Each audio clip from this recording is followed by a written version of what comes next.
പ്രിയമുള്ളവരെ, രാഹുലിന് നീതി തേടി നമ്മൾ ആരംഭിച്ച മിഷൻ 250യുടെ 235-ാം ദിനമാണ് ഇന്ന്. നമുക്കറിയാം, കേരള രാഷ്ട്രീയ ചരിത്രത്തിൽ സമാനതകളില്ലാത്ത വ്യക്തിഹത്യയും ആക്രമണമാണ് രാഹുൽ മാങ്കൂട്ടത്തിനെതിരെ ഉണ്ടായത്. പക്ഷേ ഈ 235 ദിനം പിന്നിടുമ്പോഴും രാഹുൽ തീർന്നു, രാഹുലിനെ ഞങ്ങൾ ഒതുക്കി, ഒരു സ്വതന്ത്ര സ്ഥാനാർത്ഥിയായി പോലും അവനെ മത്സരിക്കുവാൻ ഞങ്ങൾ അനുവദിച്ചില്ല, ഞങ്ങൾ ഉദ്ദേശിച്ച കാര്യങ്ങളെല്ലാം വിജയിച്ചു എന്ന് പറഞ്ഞ് കണക്കുകൂട്ടി നിൽക്കുന്ന ആ വി.ഡി. സതീശനെയും സംഘത്തെയും പിണറായി വിജയനെയും അടക്കം ഞെട്ടിച്ചുകൊണ്ട് ഇതാ കഴിഞ്ഞ ഒരാഴ്ചയായി രാഹുൽ വളരെ ശക്തമായ ആക്രമണം നടത്തിക്കൊണ്ടിരിക്കുകയാണ്. രാഹുലിന്റെ നിശബ്ദതയായിരുന്നു ഇവരിറക്കിയ ആ ഒരു കോമഡി താരത്തിന് ആകെ ഉണ്ടായിരുന്ന ഒരു പ്രതീക്ഷ. രാഹുലിന്റെ ആ നിശബ്ദത തളം കെട്ടി നിന്ന സമയത്ത് ആ കോമഡി താരം പാലക്കാട് നിന്ന് എന്തൊക്കെയോ വിളിച്ചു പറഞ്ഞു, എന്തൊക്കെയോ നേടാമെന്ന് കരുതി. പക്ഷേ അതൊന്നും സാധ്യമല്ല. രാഹുലിന് പകരം വെക്കാൻ രാഹുൽ മാത്രമേ ഉള്ളൂ കേരള രാഷ്ട്രീയ ചരിത്രത്തിൽ എന്ന് ആവർത്തിച്ചുറപ്പിച്ചുകൊണ്ട് രാഹുലിന്റെ ഒരു സർജിക്കൽ സ്ട്രൈക്കാണ് നമ്മൾ കണ്ടത്. പ്രിയമുള്ളവരെ, അദ്ദേഹം ഇക്കഴിഞ്ഞ ദുഃഖവെള്ളിയാഴ്ച ഒരു സന്ദേശം കൊടുത്തു. ഒരു ദേവാലയത്തിന്റെ മുന്നിൽ വന്നു നിന്ന് ക്രൂശിതനായ ക്രിസ്തുവിന്, ആ ക്രിസ്തുവേറ്റ പീഡനങ്ങൾ, ആ ത്യാഗങ്ങൾ, ആ ക്രൂശ് മരണത്തിന് ശേഷം 3-ാം ദിവസം ഉയർത്തെണീറ്റ ആ ക്രിസ്തുവിന്റെ ഉയർപ്പിന്റെ ദിനം അദ്ദേഹം ഒരു സന്ദേശം നൽകി. ആ സന്ദേശത്തിലൂടെ അദ്ദേഹം പറയുന്നുണ്ട്, ഏതൊരു പീഡനത്തിന് ശേഷവും ഏതൊരു ക്രൂശ് മരണത്തിന് ശേഷവും ഒരു പ്രത്യാശ നൽകുന്ന ഒരു ഉയർപ്പുണ്ട്, അതുപോലെ തനിക്കും ഒരു ഉയർപ്പുണ്ട് എന്ന് പറയാതെ പറയുന്ന ആ രാഹുലിന്റെ ആ സന്ദേശം കണ്ട ശേഷം ഉടനെ നമുക്ക് മടങ്ങി വരാം. കാട്ടവാറിനടിച്ചു, കുന്തത്താൽ കുത്തി, കുരിശിലേറ്റി. ഉയർപ്പില്ലാതെ പോകില്ലല്ലോ ഒരു കുരിശേറ്റത്തിന്. രക്തം വീണ മണ്ണിൽ ജീവൻ മുളയ്ക്കാതെയും പോകില്ലല്ലോ. എല്ലാ പ്രിയപ്പെട്ടവർക്കും സ്നേഹം നിറഞ്ഞ ഈസ്റ്റർ ദിനാശംസകൾ. ലോകമെമ്പാടുമുള്ള മലയാളികൾ ആരും മറക്കാൻ പാടില്ലാത്ത ഒരു ദൃശ്യങ്ങൾ നമ്മൾ ചാനലിലൂടെ കണ്ടു. രാഹുലിനെ തേൻകണിയിൽപ്പെടുത്തിയ പിണറായി വിജയന്റെ രക്ഷയ്ക്കു വേണ്ടി കേരളത്തിലെ ജനങ്ങളുടെ ഭരണകൂട വികാരം ഇല്ലാതാക്കുവാൻ വേണ്ടി, ശബരിമല തീവട്ടിക്കൊള്ളയിൽ നിന്ന് ജനങ്ങളുടെ ശ്രദ്ധ മാറ്റുവാൻ വേണ്ടി പിണറായിയുടെ കിങ്കരനായ 2016 മുതൽ പിണറായി വിജയൻ അവസരമൊരുക്കി കൊടുത്ത ആ വി.ഡി. സതീശൻ എന്ന് പറയുന്ന നരാധമൻ എന്റെ ഉത്തമബോധ്യത്തിന്റെ അടിസ്ഥാനത്തിൽ കടല് പോലെ ജനങ്ങൾ ഇരമ്പി വന്നാലും എന്റെ നിലപാടിൽ മാറ്റമില്ല എന്നും പറഞ്ഞു വന്നു നിന്ന ആ വി.ഡി. സതീശനെ നാം മറന്നിട്ടില്ല. ആ വി.ഡി. സതീശന്റെ ആ വാക്കുകൾ, അന്ന് പറഞ്ഞ വാക്കുകൾ ഒന്നുകൂടെ കേട്ട ശേഷം നമുക്ക് ഉടനെ മടങ്ങി വരാം. കേരളം മുഴുവൻ ഇരമ്പി വന്നാലും, ഞാൻ പറഞ്ഞു അറബിക്കടൽ പോലെ ഇരമ്പി വന്നാലും ബോധ്യങ്ങളിൽ നിന്നെടുത്ത തീരുമാനത്തിൽ മാറില്ല. അത് നിലപാട്. അത് കുറെ കഴിയുമ്പോൾ ആൾക്കൂട്ടത്തിന് ബോധ്യം വരും. നിലപാടുകളിൽ മാറ്റം വരാൻ പാടില്ല. കണ്ടല്ലോ, ഇപ്രകാരം എന്റെ നിലപാട്, എന്റെ ബോധ്യം എന്ന് പറഞ്ഞു നിന്ന ആ വി.ഡി. സതീശൻ പണിയെല്ലാം പാളി. രാഹുലിനെ ഇപ്പോഴും ജനങ്ങൾ സ്നേഹിക്കുന്നു.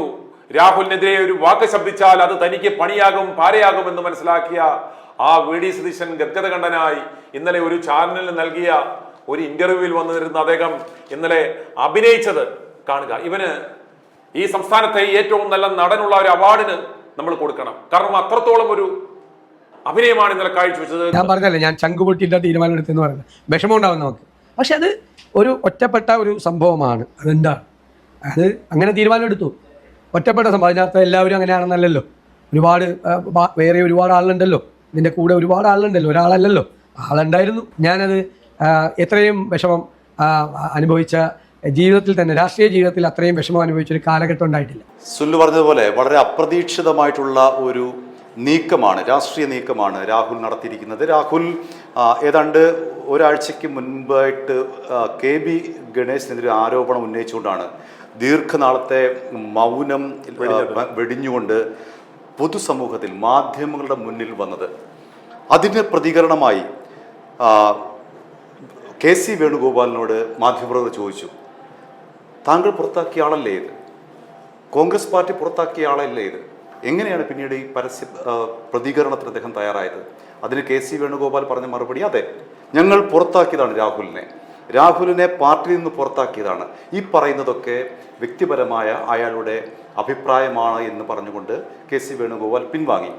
അപ്പോഴും വളരെ സൈലന്റ് ആയിരുന്നു രാഹുൽ. KC വേണുഗോപാലിന്റെ പ്രതികരണത്തിൽ ഒന്നും പ്രതികരിക്കാൻ നിന്നില്ല.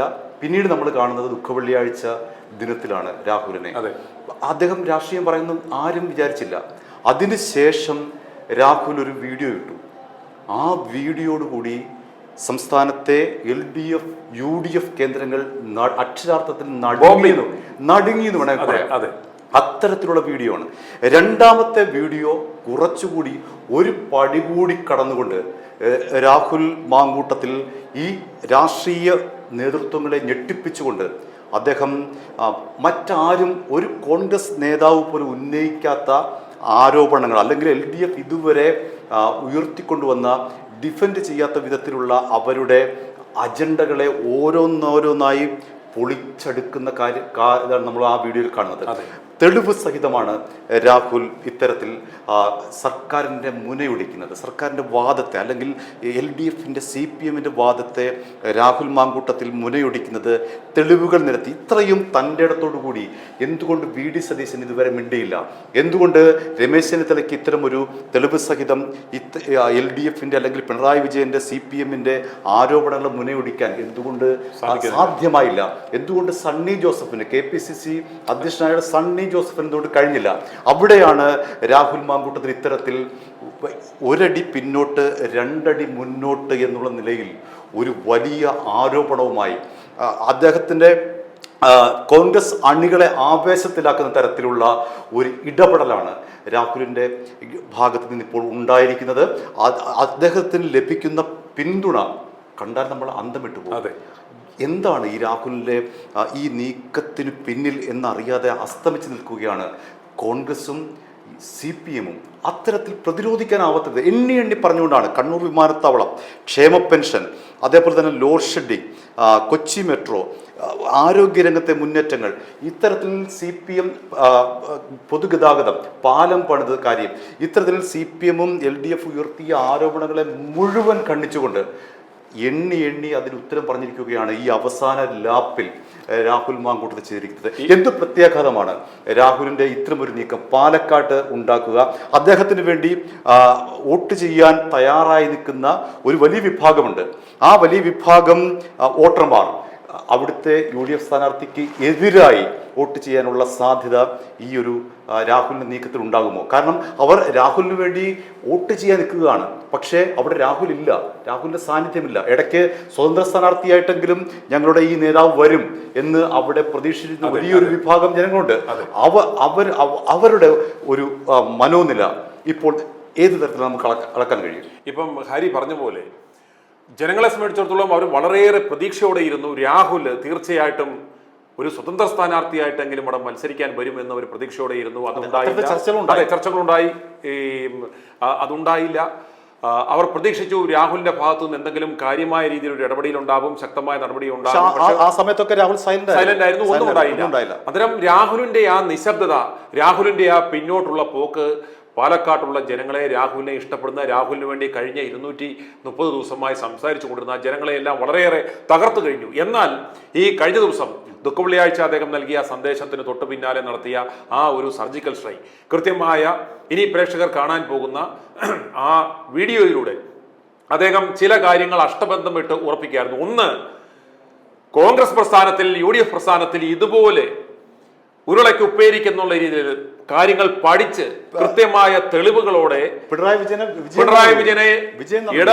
പിണറായി വിജയ എന്ന് വിളിച്ചുകൊണ്ട് ആ ആർജവത്തോടെ കൃത്യമായ ഫാക്ട്സ് ആൻഡ് ഫിഗറോടുകൂടി കൃത്യമായ മറുപടി നൽകുവാൻ ഇന്ന് ഈ പ്രസ്ഥാനത്തിൽ വേറെ ഒരുത്തനുമില്ല എന്നൊരു കാര്യം ഇദ്ദേഹം ഉറപ്പിച്ചു.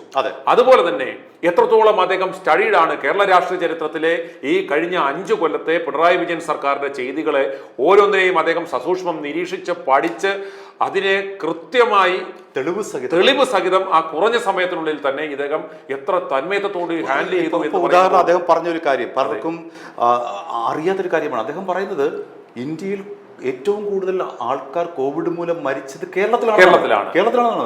അദ്ദേഹം പറഞ്ഞ മറ്റൊരു കാര്യം, ആരോഗ്യരംഗവുമായി ബന്ധപ്പെട്ട് ആരോഗ്യമന്ത്രി വീണ ജോർജിന്റെ കഴുത്തിലെ പരിക്ക് ഒരു ക്ലിനിക്ക് മുതൽ, അതായത് പ്രാഥമിക ആരോഗ്യ കേന്ദ്രം മുതൽ മെഡിക്കൽ കോളേജ് വരെ പോയിട്ടും ആ പരിക്കിന്റെ കാരണം കണ്ടെത്താൻ കഴിഞ്ഞിട്ടില്ലെന്ന് പരിഹാസമുണ്ട്. അത്തരത്തിൽ അതിന്റെ ഓരോ സെക്കൻഡും അദ്ദേഹത്തിന്റെ ഓരോ വാക്കുകളും കണ്ടെയ്ൻ വിത്ത് എന്താ പറഞ്ഞ ലോഡഡ് വിത്ത് അത്രത്തോളം ഫാക്സ് വെച്ചുകൊണ്ടുള്ള ഒരു സർജിക്കൽ ഷെല്ലിംഗ് ആയിരുന്നു. അതെ ആ തരത്തിൽ ആ ചീളുകൾ എവിടെയൊക്കെ കൊള്ളും, ആർക്കൊക്കെ കൊള്ളും, ഏതവന്റെയൊക്കെ തല പോകുമെന്ന് നമുക്ക് അറിയുവാൻ ഇനി വെറും മണിക്കൂറുകൾ മാത്രമേ ഉള്ളൂ. പ്രിയമുള്ള പ്രേക്ഷകരെ, നിങ്ങൾ കാണാൻ പോകുന്നത് ചെറിയൊരു ഇടവേളയ്ക്ക് ശേഷം രാഹുൽ മാങ്കൂട്ടം നടത്തിയ ആ ഇവന്മാരുടെ പിരിവെട്ടിക്കുന്ന തരത്തിലുള്ള ആ രാഹുലിന്റെ പ്രതികരണം ഒന്ന് കണ്ട ശേഷം ഉടനെ മടങ്ങി വരാം. കൂടുതൽ ചൂടുള്ള വിശകലനങ്ങളുമായി, കൂടുതൽ ഇൻഫർമേഷനുമായി, പാലക്കാട്ട് ജനങ്ങൾക്ക് കൂടുതൽ പുതിയ വാർത്തകളുമായി ഞങ്ങൾ മടങ്ങി വരുന്നതാണ്. രാഹുൽ നടത്തിയ ആ പ്രതികരണം കണ്ട ശേഷം ഉടനെ മടങ്ങി വരാം. തീർച്ചയായിട്ടും ഒരു വളരെ ചെറിയ കഥ പറയാം. തെരഞ്ഞെടുപ്പുമായി ബന്ധപ്പെട്ട് വികസന സംവാദത്തിന് ശ്രീ പിണറായി വിജയൻ ശ്രീ വി ഡി സതീശനെ വെല്ലുവിളിച്ചു. സംവാദത്തിന് തയ്യാർ, തീയതിയും സ്ഥലവും കുറിച്ചോളൂ എന്ന് പ്രതിപക്ഷ നേതാവ്. കഥ അവസാനിച്ചു. കഥ മാത്രമല്ല, സർക്കാരിന്റെ കാര്യവും അവസാനിച്ചു. പരസ്യ സംവാദത്തിൽ നിന്ന് മുങ്ങിയ മുഖ്യമന്ത്രി പിന്നെ പൊങ്ങിയത് CIDമാർ മാനേജ് ചെയ്യുന്ന ഫേസ്ബുക്കിലാണ്. ഇനി ആ ഫേസ്ബുക്ക് സംവാദം നോക്കാം. ഇരുണ്ട കാലമാണത്രേ. ഏത് കാലം? ശ്രീ ഉമ്മൻചാണ്ടി സാർ കേരളം ഭരിച്ചിരുന്ന 2011 മുതൽ 16 വരെ ഇരുണ്ട കാലമാണ്. മുഖ്യമന്ത്രി തുടങ്ങിയ ക്യാമ്പയിനാണ്. അതിനകത്ത് ആദ്യം തന്നെ പറയുന്നു, മുടങ്ങിയ ക്ഷേമം, 18 മാസം വരെ ക്ഷേമ പെൻഷൻ കുടിശ്ശിക വരുത്തിയ UDF കാലം. ശ്രീ വിജയ, നിങ്ങൾ എന്തൊരു വലിയ കള്ളനാണ്. പച്ചയ്ക്ക് ഇങ്ങനെ കള്ളം പറയാൻ നിങ്ങൾക്ക് ചില്ലറ ഉളുപ്പൊന്നും പോരാ. എത്ര കാലമായി ഫേസ്ബുക്കിലും നിയമസഭയിലും ചാനൽ ചർച്ചകളിലുമൊക്കെ പോരാളി ഷാജി തൊട്ട് പോരാളി വിജയൻ വരെ തേഞ്ഞൊട്ടിയ ക്യാപ്സൂളുമായിട്ടാണ് മുഖ്യമന്ത്രി ഈ തെരഞ്ഞെടുപ്പിൽ എത്തിയിരിക്കുന്നത്. ക്ഷേമ പെൻഷനുമായിട്ട് ബന്ധപ്പെട്ട് നിങ്ങൾ പറയുന്ന ഏറ്റവും വലിയ കള്ളം ക്ഷേമ പെൻഷൻ തുടങ്ങിയത് നിങ്ങളാണെന്നാണ്. അത് തന്നെ തെറ്റാണ്. ശ്രീ ആർ ശങ്കർ കേരളത്തിന്റെ മുഖ്യമന്ത്രിയായിരിക്കുമ്പോഴാണ് കേരളത്തിൽ ആദ്യമായി ക്ഷേമ പെൻഷനുകൾ തുടങ്ങുന്നത്. ഉമ്മൻചാണ്ടി സാറിന്റെ കാലത്ത് ക്ഷേമ പെൻഷനുകളെ പറ്റി എടുക്കുമ്പോൾ നിങ്ങൾ പറയുന്ന ഏറ്റവും പ്രധാനപ്പെട്ട കള്ളം 18 മാസം കുടിശ്ശിക വരുത്തി എന്നുള്ളതാണ്. AKG സെന്ററിലെ ക്യാപ്സൂൾ ഞാൻ പറയുന്നില്ല. പകരം കേരള നിയമസഭയിലെ നക്ഷത്ര ചിഹ്നം ഇടാത്ത ചോദ്യം നമ്പർ 371, 14ാം കേരള നിയമസഭ 5ാം സമ്മേളനം. ചോദ്യകർത്താവ് ശ്രീ M സ്വരാജൻ. ഉത്തരം നൽകുന്നത് കേരളത്തിന്റെ അന്നത്തെ ധനകാര്യമന്ത്രി ശ്രീ PM തോമസ് ഐസക്. ഈ സർക്കാർ അധികാരമേൽക്കുമ്പോൾ ക്ഷേമ പെൻഷനുകൾ എത്ര മാസം കുടിശ്ശികയുണ്ടായിരുന്നു എന്ന് തരംതിരിച്ചറിയിക്കാമോ? അതിന് മറുപടി തോമസ് ഐസക് പറയുന്നു, ഈ സർക്കാർ അധികാരമേൽക്കുമ്പോൾ 2014 നവംബർ മുതൽ 2015 ജനുവരി വരെയുള്ള ക്ഷേമ പെൻഷൻ തുക വിതരണം ചെയ്യപ്പെടാത്ത വാർദ്ധക്യകാല പെൻഷൻ, വിധവാ പെൻഷൻ തുടങ്ങിയ പെൻഷനുകളുടെ ലിസ്റ്റ് പറയുകയാണ്. അതായത് 3 മാസത്തെ മാത്രം പെൻഷൻ തുകയെ നിങ്ങൾക്ക് എങ്ങനെയാണ് 18 മാസം എന്ന് പറയാൻ കഴിയുക? മാത്രമല്ല, 18 മാസക്കാലം പെൻഷൻ മുടങ്ങിക്കിടന്നാൽ ഏതാണ്ട് 7000ഓളം കോടി രൂപ ആ കുടിശ്ശികയായി നിങ്ങൾ അടയ്ക്കേണ്ടി വരും. ബഹുമാനായ കേരളത്തിന്റെ ധനകാര്യ വകുപ്പ് മന്ത്രി 2017 അവതരിപ്പിച്ച ബഡ്ജറ്റിൽ തന്നെ പറഞ്ഞിരിക്കുന്നു 1000 കോടിക്കടുത്ത് മാത്രമാണ് മുൻ സർക്കാരിന്റെ കുടിശ്ശിക അടച്ചിട്ടുള്ളത് എന്ന്. മാത്രമല്ല, പെൻഷനുമായിട്ട് ബന്ധപ്പെട്ട് ഉമ്മൻചാണ്ടി സാർ വർധനവ് വരുത്തിയിട്ടില്ല എന്നാണ് നിങ്ങൾ പറയുന്നത്. അത് എത്ര വലിയ കള്ളമാണ്. കേരളത്തിൽ ഉമ്മൻചാണ്ടി സാറിന്റെ കാലത്ത് മൾട്ടിപ്പിൾ പെൻഷൻ സമ്പ്രദായമായിരുന്നു. അതായത് ഒരാൾക്ക് 3 പെൻഷൻ വരെ കിട്ടുന്ന സാഹചര്യം ഉണ്ടായിരുന്നു. ഇപ്പോൾ അവിടെ നിന്ന് സിംഗിൾ പെൻഷനായി, ഒരാൾക്ക് പരമാവധി 1 പെൻഷൻ മാത്രം. ഉമ്മൻചാണ്ടി സാറിന്റെ കാലത്ത് 300 രൂപയായിരുന്ന പെൻഷൻ അത് അദ്ദേഹം തന്നെ 400 ആക്കി, 500 ആക്കി, 600 ആക്കി, 1000 ആക്കി, 1100 ആക്കി, 1200 ആക്കി, ഒരു പെൻഷൻ 1400 ആക്കിയതിനു ശേഷം മാത്രമാണ് ശ്രീ ഉമ്മൻചാണ്ടി സാർ അധികാരം വിട്ടൊഴിയുന്നത്. ഉമ്മൻചാണ്ടി സാറിന്റെ ഗവൺമെന്റിന്റെ കാലത്ത് പെൻഷൻ മേഖലയിൽ വരുത്തിയ മറ്റൊരു വിപ്ലവകരമായ മാറ്റം 2011 ആണ്ട് വരെ കേരളത്തിൽ ആകെ പെൻഷൻ വാങ്ങുന്ന ആളുകളുടെ എണ്ണം 16 ലക്ഷമായിരുന്നത് ഉമ്മൻചാണ്ടി സാറിന്റെ കാലത്ത് 34 ലക്ഷമായി മാറ്റി. മാത്രമല്ല, മറ്റു ചില ക്ഷേമ പെൻഷൻ 8 ലക്ഷം കൂടി കൂട്ടുമ്പോൾ 42 ലക്ഷം ആളുകൾക്ക് ഈ സർക്കാർ പെൻഷൻ കൊടുത്തിരുന്ന സർക്കാരിനെയാണ് ഉമ്മൻചാണ്ടി സാർ നയിച്ചുകൊണ്ടിരുന്നത്. ഇനി നിങ്ങളുടെ സർക്കാരിന്റെ പ്രത്യേകത എന്താണ്? ശ്രീ പിണറായി വിജയൻ കേരളത്തിന്റെ മുഖ്യമന്ത്രിയായതിനു ശേഷമാണ് പെൻഷൻ കൊടുക്കുവാൻ വേണ്ടി പ്രത്യേകമായി പെട്രോളിനും ഡീസലിനും 2 രൂപ വീതം സെസ് ഏർപ്പെടുത്തിയത്. എന്നിട്ടും നിങ്ങൾ 4-5 മാസം പെൻഷൻ മുടക്കിയതിന്റെ ഭാഗമായിട്ട് ചക്കിട്ടപ്പാറയിലെ ജോസഫ് എന്ന് പറയുന്ന ഒരു സാധു മനുഷ്യന് ആത്മഹത്യ ചെയ്യേണ്ടി വന്ന സാഹചര്യം ഈ നാട്ടിലുണ്ടായിട്ടില്ല. ഈ തെരഞ്ഞെടുപ്പ് കാലത്ത് നിങ്ങളുടെ മറ്റൊരു പ്രധാനപ്പെട്ട ക്യാപ്സ്യൂളാണ് പവർ കട്ടില്ലാത്ത കേരളം. ശ്രീ വിജയനോട് ചോദിക്കുന്നു, പവർ കട്ട് ഒഴിവാക്കാൻ ഈ സർക്കാർ ചെയ്ത നടപടി എന്താണ്? എവിടെ നിന്നാണ് തുടക്കം? പവർ കട്ടില്ലാത്ത കേരളം എന്ന ക്യാമ്പയിൻ നിങ്ങൾക്ക് നടത്താൻ പറ്റുന്നത് 2016 ശ്രീ പിണറായി വിജയൻ മഴുവറിഞ്ഞുണ്ടായതാണ് കേരളം എന്ന് വിശ്വസിക്കുന്ന ഒരു സംഘം അല്പബുദ്ധികളായ വിജയൻ സേനക്കാർ പറയുന്ന മറ്റൊരു പ്രധാനപ്പെട്ട പ്രചരണം പവർ കട്ടില്ലാത്ത കേരളമാണ് വിജയന്റെ കാലമാണ്.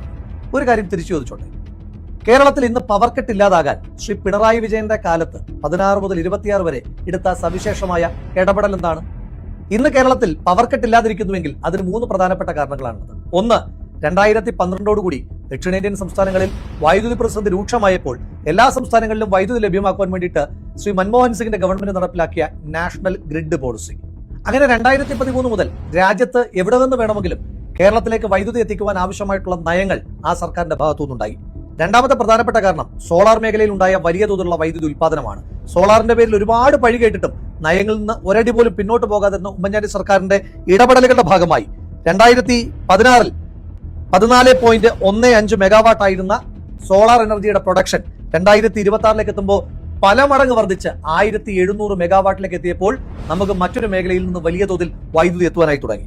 ഉമ്മൻചാണ്ടി സാറിന്റെ കാലത്ത് 4 രൂപ 29 പൈസയ്ക്ക് ഉണ്ടാക്കിയിരുന്ന ദീർഘകാല വൈദ്യുതി കരാർ ഈ സർക്കാർ വന്നപ്പോൾ 6 രൂപ 12 പൈസയാക്കി വർദ്ധിപ്പിച്ചത് കാരണമാണ് പിന്നീട് വൈദ്യുതി ചാർജിൽ വർധനമുണ്ടാകുന്നതും ഇപ്പോഴും അങ്ങിങ്ങായി പവർ കട്ടുകൾ ഉണ്ടാകുന്നതിന് പ്രധാനപ്പെട്ട കാരണം. ഇനി നിങ്ങൾ പറയൂ, ഈ സർക്കാർ എന്ത് ചെയ്തിട്ടാണ് പവർ കട്ടില്ലാത്ത കേരളം ഉണ്ടായത്? ഇനി മറ്റൊരു കാരണം കൂടിയുണ്ട് കേട്ടോ. നിങ്ങൾ അറബിക്കടലിലേക്ക് തള്ളിയ ഇൻഡോ യു എസ് ന്യൂക്ലിയർ ഡീലും അതുപോലെ തന്നെ നിങ്ങൾ സമരം ചെയ്ത് നിർത്തലാക്കാൻ ശ്രമിച്ച കൂടംകുളം പദ്ധതിയുമൊക്കെ കേരളത്തിന് ഇഷ്ടംപോലെ വൈദ്യുതി എത്തുന്നതിന് പ്രധാനപ്പെട്ട കാരണങ്ങളാകുന്നുണ്ട് കേട്ടോ. ഡൽഹി പോലെയുള്ള ക്യാപിറ്റൽ സിറ്റിയിൽ ഉണ്ടായിരുന്ന മെട്രോയെ കൊച്ചു കേരളത്തിലേക്ക് എത്തിച്ച ഉമ്മൻചാണ്ടി സാറിന്റെ കാലത്തെയാണോ നിങ്ങൾ ഇരുണ്ട കാലമെന്ന് അടയാളപ്പെടുത്തുന്നത്? വാദത്തിന് വേണ്ടി നിങ്ങൾ പറയാറുണ്ട് ശ്രീ പിണറായി വിജയന്റെ കാലത്താണ് മെട്രോ കൊച്ചിയിൽ ഉദ്ഘാടനം ചെയ്യപ്പെട്ടത് എന്ന്. അത് ശരിയാണ്, 2017. പക്ഷേ ഉമ്മൻചാണ്ടി സാറായിരുന്നു 2016 വരെ ഈ കേരളത്തിന്റെ മുഖ്യമന്ത്രി. ഒരു വർഷം കൊണ്ട് മെട്രോ ട്രാക്ക് പൂർത്തീകരിച്ച് മെട്രോ ഓടി തുടങ്ങുവാൻ പിണറായി വിജയന്റെ കയ്യിൽ മാന്ത്രികതണ്ടൊന്നുമില്ലല്ലോ. എന്താ ഈ സർക്കാർ ചെയ്തത്? ചെടിച്ചട്ടി വെച്ചു, പെയിന്റ് അടിച്ചു, ഉദ്ഘാടനം ചെയ്തു. ഇതല്ലാതെ എന്താണ് ഈ സർക്കാരിന്റെ കോൺട്രിബ്യൂഷൻ? ഇപ്പോഴും ഫേസ് ടു എക്സ്പാൻഷൻ 10 വർഷമായിട്ടും പെൻഡിംഗ് ആണെന്ന് പറയുമ്പോൾ അറിയാം ഈ സർക്കാരിന്റെ മെട്രോയിലെ കെടുകാര്യസ്ഥത. മാനും മനുഷ്യനും കയറാതെ പാമ്പുകൾ കയ്യേറിയിരുന്ന മൂർഖൻ പറമ്പ് എന്ന് പറയുന്ന ഒരു സ്ഥലത്തെ പറ്റി കേട്ടിട്ടുണ്ട്. അതാണ് ഇന്നത്തെ കണ്ണൂർ വിമാനത്താവളം. കേരളം പോലെ പ്രവാസ ലോകത്തെ ഏറെ ആശ്രയിക്കുന്ന ഒരു സംസ്ഥാനത്തിന്റെ വിവിധ ഭാഗങ്ങളിൽ എയർപോർട്ട് എന്നുള്ളത് ഉമ്മൻചാണ്ടി സാറിന്റെ ആശയമായി. അതിന്റെ ഭാഗമായിട്ടാണ് കണ്ണൂരിൽ വിമാനത്താവളം കൊണ്ടുവന്നതും അതിന് വേണ്ടുന്ന പ്രവർത്തനങ്ങളുമായിട്ട് മുന്നോട്ട് പോകുന്നത്. അപ്പോഴും നിങ്ങൾ പറയും പിണറായി വിജയന്റെ കാലത്താണ് കണ്ണൂർ വിമാനത്താവളം ഉദ്ഘാടനം ചെയ്തതെന്ന്. ആ ഉദ്ഘാടനം ചെയ്യുന്ന വർഷം ഏതാണെന്ന് അറിയാമോ? 2018. 16 വരെ ഓർമ്മിപ്പിക്കുന്നു, ഉമ്മൻചാണ്ടി സാറായിരുന്നു കേരളത്തിന്റെ മുഖ്യമന്ത്രി. 2 വർഷം കൊണ്ടൊരു വിമാനത്താവളം ഉണ്ടാക്കാൻ പിന്നെയും പിണറായി വിജയന്റെ കയ്യിൽ മാന്ത്രികതണ്ടില്ലെന്ന് നിങ്ങൾ ആലോചിക്കണം. ഉമ്മൻചാണ്ടി സാർ മുഖ്യമന്ത്രി ആയിരിക്കുമ്പോൾ തന്നെ ടെസ്റ്റ് ഫ്ലൈയുടെ ഭാഗമായി ആദ്യ വിമാനം കണ്ണൂർ വിമാനത്താവളത്തിൽ ലാൻഡ് ചെയ്യുമ്പോൾ EP ജയരാജന്റെ നേതൃത്വത്തിൽ പുറത്ത് സമരമുണ്ടായിരുന്നു. അന്ന് പറഞ്ഞത് റൺവേയുടെ നീളം കുറവാണ് എന്നാണ്. 10 വർഷം കഴിഞ്ഞിട്ടും റൺവേയുടെ നീളമൊന്നും കൂടിയിട്ടില്ല കേട്ടോ. ഉമ്മൻചാണ്ടി സാർ കൊണ്ടുവന്ന് കണ്ണൂർ വിമാനത്താവളത്തിൽ ഉദ്ഘാടനം നടത്തിയെന്നല്ലാതെ ആറന്മുള അടക്കം ശബരി വിമാനത്താവളം അടക്കമുള്ള ഏതെങ്കിലും ഒരു പദ്ധതിയെ മുന്നോട്ട് കൊണ്ടുപോകുവാൻ നിങ്ങൾക്ക് കഴിഞ്ഞിട്ടുണ്ടോ? ഇന്ത്യയുടെയല്ല, ഏഷ്യയുടെ തന്നെ ഏറ്റവും സാധ്യതയുള്ള തുറമുഖമായി മാറുവാൻ പോകുന്ന വിഴിഞ്ഞം തുറമുഖ പദ്ധതിയുമായിട്ട് ഉമ്മൻചാണ്ടി സാർ മുന്നോട്ട് പോകുമ്പോൾ 5000 കോടി മാത്രം ആകെ എസ്റ്റിമേറ്റ് ചെയ്തിരുന്ന പദ്ധതിക്ക് 6000 കോടി രൂപയുടെ കടൽക്കൊള്ള എന്ന അഴിമതി ആരോപണം ഉന്നയിച്ചവരാണ് നിങ്ങൾ. ഉമ്മൻചാണ്ടി സാറിന്റെ കാലത്ത് അദാനിയുമായി എഗ്രിമെന്റ് ഉണ്ടാക്കുമ്പോൾ 1000 ദിവസം കൊണ്ട് പണി പൂർത്തീകരിച്ചില്ല എങ്കിൽ പിന്നീട് ഉണ്ടാകുന്ന ഓരോ ദിവസത്തെ കാലതാമസത്തിനും അദാനിയുടെ കമ്പനി കേരളത്തിന് നഷ്ടപരിഹാരം തരണമെന്ന് പറയുന്ന എഗ്രിമെന്റ് ഉണ്ടായിരുന്നു. അതടക്കം വയലേറ്റ് ചെയ്തുകൊണ്ട് നിങ്ങൾ വൈകിപ്പിച്ച വിഴിഞ്ഞം തുറമുഖം ഇപ്പോഴും ഫുൾ ഫ്ലഡ്ജിലേക്ക് തുറന്നു കൊടുക്കുവാൻ 10 വർഷങ്ങൾക്ക് ശേഷവും നിങ്ങൾക്ക് കഴിഞ്ഞിട്ടില്ല എന്നുള്ളത് എത്ര വലിയ പരാജയമാണ്. കേരളത്തിൽ ഇനിയും തുടങ്ങുമെന്ന് പറഞ്ഞിരിക്കുന്ന 3 തുറമുഖങ്ങൾ എവിടെയൊക്കെയാണ് നിങ്ങൾ ഓപ്പൺ ചെയ്തിട്ടുള്ളത് എന്നുകൂടി ഒന്ന് പറഞ്ഞു തരാം. പാലാരിവട്ടം പാലം ഓർമ്മയില്ലേ? പാലാരിവട്ടത്ത് മാത്രമല്ല കേട്ടോ, കേരളത്തിൽ 227 ഇടത്താണ് പുതിയ പാലങ്ങൾ 400 ദിവസം കൊണ്ട് ഉമ്മൻചാണ്ടി സാറിന്റെ കാലത്ത് നിർമ്മിക്കപ്പെട്ടത്. അതിനകത്ത് തന്നെ 100 പാലങ്ങൾ വലിയ പാലങ്ങളായിരുന്നു. എന്നിട്ടും അതൊന്നും റിപ്പോർട്ട് ചെയ്യാതെ ഇല്ലാത്ത അഴിമതി ഉന്നയിച്ച്, ഇല്ലാത്ത ബലക്ഷയം ഉന്നയിച്ച് പാലാരിവട്ടം പാലത്തിന്റെ പേരിൽ നിങ്ങൾ ഒരു സർക്കാരിനെ താറടിച്ചിട്ട് വർഷം 10 കഴിഞ്ഞിട്ട് ഇപ്പോഴും ഉമ്മൻചാണ്ടി സാറിന്റെ കാലത്ത് നിർമ്മിച്ച അതേ പാലാരിവട്ടം പാലത്തിൽ കൂടി തന്നെയല്ലേ ഈ വാഹനങ്ങളെല്ലാം കടന്നു പോകുന്നത്? കേരളത്തിന്റെ ആരോഗ്യരംഗത്തെ പറ്റി ഞാൻ പ്രത്യേകം പറയേണ്ടുന്ന കാര്യമില്ല. ശസ്ത്രക്രിയയ്ക്ക് ശേഷം കത്രിക മറന്നു വെക്കുന്ന കേരളത്തിന്റെ ആരോഗ്യ വകുപ്പിൽ മന്ത്രിക്ക് പെടലിക്ക് മാരകമായ ഒരു രോഗം വന്നിട്ട് ജില്ലാ ആശുപത്രി മുതൽ മെഡിക്കൽ കോളേജ് വരെ പോയിട്ടും എന്താണ് രോഗമെന്ന് ഇപ്പോഴും സ്ഥിരീകരിക്കാൻ കഴിയാത്ത കേരളത്തിൽ ഈ സർക്കാരിന്റെ കാലത്തെ ആരോഗ്യരംഗത്തെയും ഉമ്മൻചാണ്ടി സാറിന്റെ കാലത്തെ ആരോഗ്യരംഗത്തെയും തമ്മിൽ ഒന്ന് താരതമ്യം ചെയ്ത് നോക്കും. കോവിഡിന്റെ കാലത്ത് PR ഒരുപാട് ചെയ്തുവെങ്കിലും പുതിയ കണക്കുകൾ പ്രകാരം എന്താണ് തെളിയിക്കുന്നത്? ഈ രാജ്യത്ത് ഏറ്റവും അധികം കോവിഡ് കേസുകൾ റിപ്പോർട്ട് ചെയ്യപ്പെട്ട 2ാമത്തെ സംസ്ഥാനം കേരളമാണ്. ഈ രാജ്യത്ത് ഏറ്റവും അധികം കോവിഡ് ഡെത്തുകൾ റിപ്പോർട്ട് ചെയ്യപ്പെട്ട സംസ്ഥാനം കേരളമാണ്. ഈ രാജ്യത്ത് ഏറ്റവും അധികം കോവിഡ് ഡെത്തുകൾ മറച്ചുവെച്ച സംസ്ഥാനവും കേരളമാണ്. അവിടെയാണ് ഉമ്മൻചാണ്ടി സാറിന്റെ കാലത്ത് പുതിയ 16 മെഡിക്കൽ കോളേജ്, അതിന്റെ പാലക്കാട് മെഡിക്കൽ കോളേജ്, പത്തനംതിട്ടയിലെ കോന്നി മെഡിക്കൽ കോളേജ് അടക്കമുള്ള 16 പുതിയ മെഡിക്കൽ കോളേജുകൾ കൊണ്ടുവന്നൊരു സർക്കാർ. ആ സർക്കാരിന്റെ മെഡിക്കൽ കോളേജുകളെ ഉമ്മൻചാണ്ടി സാറിന്റെ കാലത്ത് കൊണ്ടുവന്നു എന്നതിന്റെ പേരിൽ മാത്രം അട്ടിമറിച്ച സർക്കാരല്ലേ നിങ്ങളുടേത്?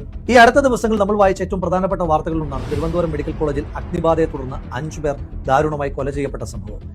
അഗ്നിബാധ ഉണ്ടായപ്പോൾ പെട്ടെന്ന് മറ്റൊരു മെഡിക്കൽ കോളേജിലേക്ക് ഷിഫ്റ്റ് ചെയ്യുവാൻ പറ്റിയിരുന്നെങ്കിൽ ആ രോഗികൾ കൊല്ലപ്പെടുമായിരുന്നില്ല. തിരുവനന്തപുരത്ത് ഉമ്മൻചാണ്ടി സാറിന്റെ കാലത്ത് 2ാമത്തെ മെഡിക്കൽ കോളേജ് കൊണ്ടുവന്നതാണല്ലോ. അതിന്റെ കെട്ടിടത്തിന്റെ നിർമ്മാണവും അതുപോലെ തന്നെ ഇന്ത്യൻ മെഡിക്കൽ കൗൺസിലിന്റെ അംഗീകാരവും എല്ലാം പൂർത്തീകരിച്ചിട്ടും ഉമ്മൻചാണ്ടി സാർ കൊണ്ടുവന്നു എന്നതിന്റെ ഒറ്റ കാരണം പറഞ്ഞുകൊണ്ട് അത് തുറന്നു കൊടുക്കാത്ത സർക്കാരല്ലേ പിണറായി വിജയന്റെ സർക്കാർ? നിങ്ങളല്ലേ ആ 5 കൊലപാതകങ്ങൾക്ക് ഉത്തരവാദികൾ? ഈ സർക്കാരിന്റേതായ ഏറ്റവും പ്രധാനപ്പെട്ട അവകാശവാദം നാഷണൽ ഹൈവേ ആണ്. തള്ളൊക്കെ കേട്ട് കഴിഞ്ഞാൽ നമ്മൾ വിചാരിക്കും പാറശാലയ്ക്ക് അപ്പുറവും മഞ്ചേശ്വരത്തിന് ഇപ്പുറവും ദേശീയപാതയില്ല, ഈ കേരളത്തിൽ മാത്രമേ ഉള്ളൂ എന്ന്. ദേശീയപാത നിർമ്മാണത്തിൽ സംസ്ഥാന സർക്കാരിന് യാതൊരു പങ്കുമില്ല. ആ മുതൽ ക്ഷ വരെ ചെയ്യുന്നത് നാഷണൽ ഹൈവേ അതോറിറ്റി ഓഫ് ഇന്ത്യയാണ്. ഇത് എന്റെ വാക്കുകളല്ല. 22/5/2025 ഹൈവേ തകർന്നപ്പോൾ കേരളത്തിന്റെ മുഖ്യമന്ത്രി ശ്രീ പിണറായി വിജയൻ പറഞ്ഞ വാക്കുകളാണ്. ഊളിമാട് പാലം തകരുമ്പോൾ കാറ്റിന്റെ കുഴപ്പം, കരാറുകാരന്റെ കുഴപ്പം. ചെറിയൊരു കലിങ്ക് കെട്ടിയാൽ എന്റെയും എന്റെ റിയാസിന്റെയും ക്രെഡിറ്റ് എന്ന് പറയുന്ന കേരളത്തിന്റെ മുഖ്യമന്ത്രിയുടെ തന്നെ വാചകങ്ങളാണിത്. നാഷണൽ ഹൈവേയുമായി ബന്ധപ്പെട്ട് നിങ്ങൾ പറയുന്ന മറ്റൊരു പ്രധാനപ്പെട്ട ആർഗ്യുമെന്റ്, ഈ സർക്കാരിന്റെ കാലത്താണ് അത്രയും ഭൂമി ഏറ്റെടുക്കുവാൻ കഴിഞ്ഞത്. മുൻ സർക്കാർ അത് പൂട്ടിപ്പോയിരുന്നു അത്രയും. യാഥാർത്ഥ്യം എന്താണ്? 2013 ശ്രീ മൻമോഹൻ സിംഗ് ഇന്ത്യയുടെ പ്രധാനമന്ത്രി ആയിരിക്കുമ്പോഴാണ് ഈ ഭൂമി ഏറ്റെടുക്കലുമായി ബന്ധപ്പെട്ട് ന്യായമായ കോമ്പൻസേഷൻ കൊടുക്കുന്ന പുതിയ ഒരു നിയമം ഈ രാജ്യത്ത് കൊണ്ടുവരുന്നത്. അതിന്റെ ചുവട് പിടിച്ചുകൊണ്ട് 2014 തൊട്ട് ഇങ്ങോട്ടാണ് ന്യായ വില കിട്ടി തുടങ്ങിയത്. അതിന്റെ അടിസ്ഥാനത്തിലാണ് ആളുകൾ ഭൂമി കൊടുക്കാൻ തയ്യാറായത്. ഇനിയൊന്ന് പറയട്ടെ, കോഴിക്കോട് അടക്കം പാലക്കാട് അടക്കമുള്ള പ്രദേശങ്ങളിൽ ദേശീയ ഹൈവേക്കെതിരായിട്ട് ഏറ്റവും അധികം സമരം ചെയ്തവരാണ് നിങ്ങളല്ലേ. ദേശീയ ഹൈവേക്കെതിരായിട്ട് സമരം ചെയ്ത മുരളിയെ ഗുരുവായൂർ ദേവസ്വം ബോർഡിന്റെ ചെയർമാനാക്കിയ പാർട്ടിക്കാരല്ലേ നിങ്ങൾ? ഈ സർക്കാരിന്റെ മറ്റൊരു നേട്ടമായി പറയുന്നത് ഗെയിൽ വാതക പൈപ്പ് ലൈൻ നടപ്പിലാക്കിയെന്നാണ്. ഗെയിൽ ഭൂമിക്കടിയിലെ വാതക ബോംബ് എന്ന് മുദ്രാവാക്യം വിളിച്ച് സമരം ചെയ്ത പി രാജീവാണെന്ന് കേരളത്തിന്റെ വ്യവസായ മന്ത്രി എന്നുകൂടി ആലോചിച്ചിട്ട് വേണം സർക്കാർ അങ്ങനൊരു അവകാശവാദം മുന്നിൽ. രാജീവിനെ പറ്റി പറഞ്ഞപ്പോഴാണ് ഈ സർക്കാരിന്റെ മറ്റൊരു പ്രധാനപ്പെട്ട നേട്ടമായി പറയുന്നത് കേരളത്തിൽ കഴിഞ്ഞ 5 വർഷക്കാലം കൊണ്ട് 5 ലക്ഷം പുതിയ സംരംഭങ്ങൾ തുടങ്ങിയെന്നാണ്. അതിന്റെ കണക്ക് നമുക്ക് നോക്കാം. കേരളത്തിൽ ആകെയുള്ളത് 941 ഗ്രാമപഞ്ചായത്തുകളാണ്.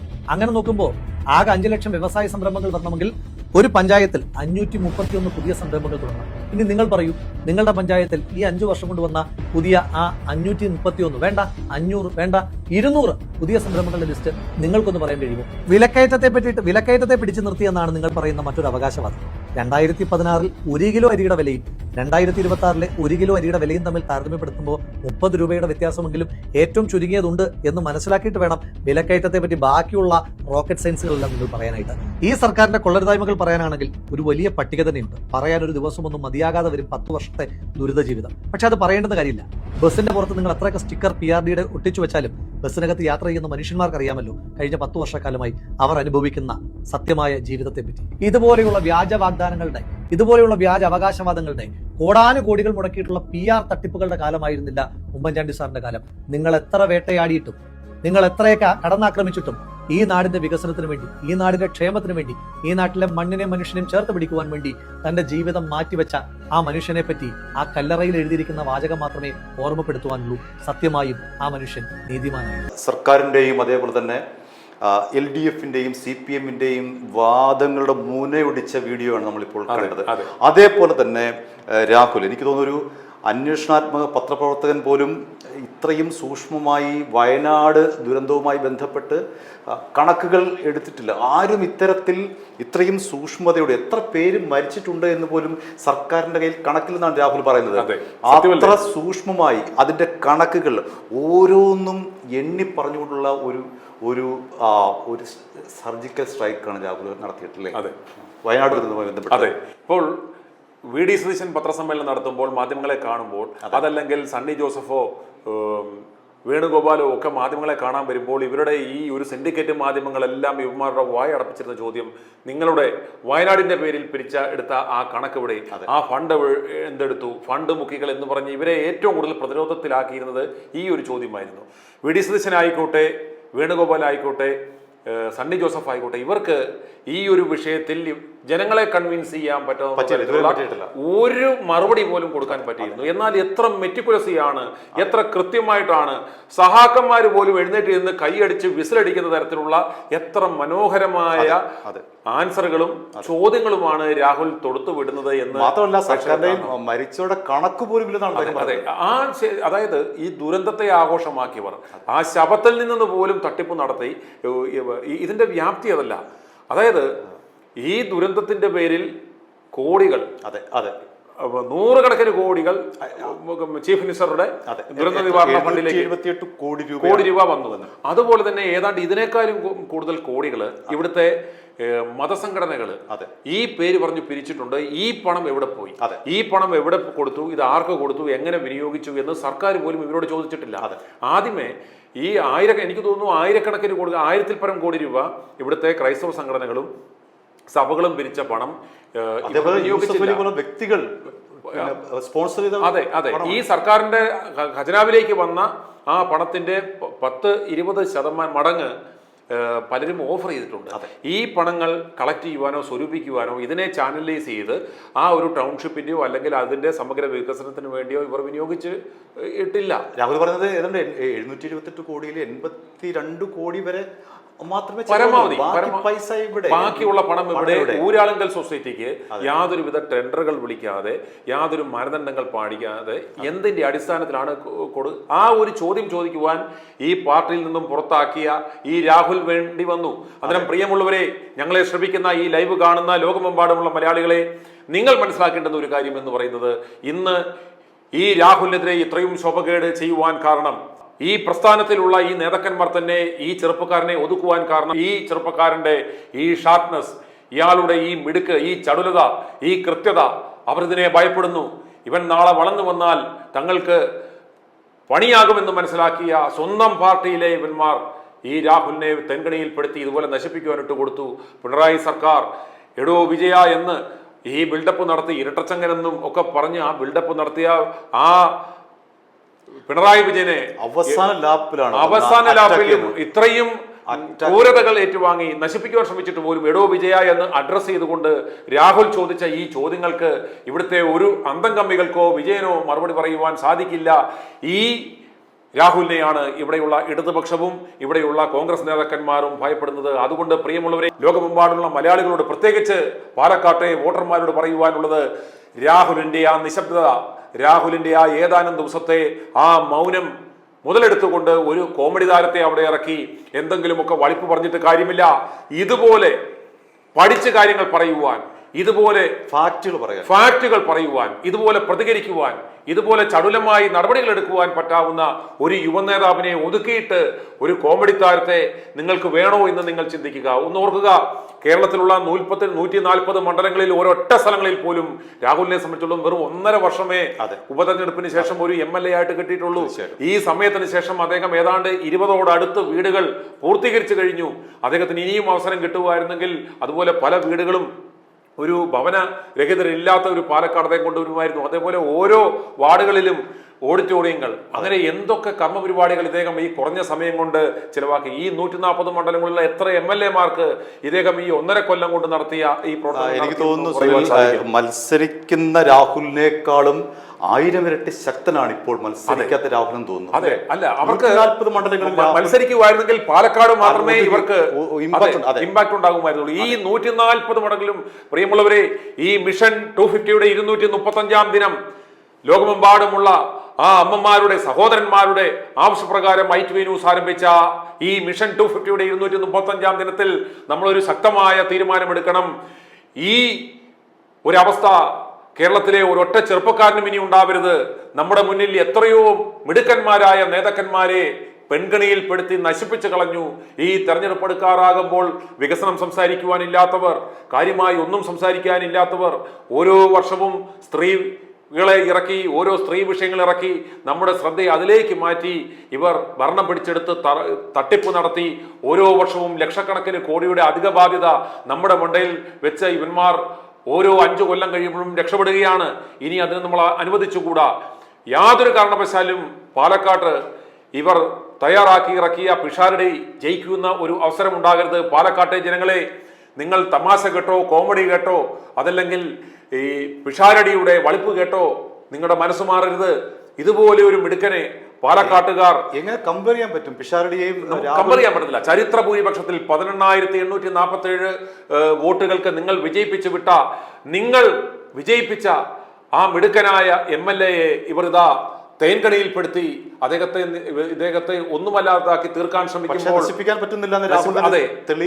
രാഹുൽ അത് കൃത്യമായി അദ്ദേഹത്തിന്റെ ആ മെത്തേഡ് പ്രൂവ് ചെയ്തിരിക്കുകയാണ്. അതുകൊണ്ട് ഇതിൽ പരം ഒരു സന്ദേശം നൽകുവാനില്ല. ഇനി പ്രേക്ഷകർ കാണാൻ പോകുന്നത് രാഹുലിന്റെ ആ മറുപടിയാണ്. അതെ, കഴിഞ്ഞ മാസങ്ങളായി VD സതീശന് ഉത്തരം മുട്ടിയിരുന്ന,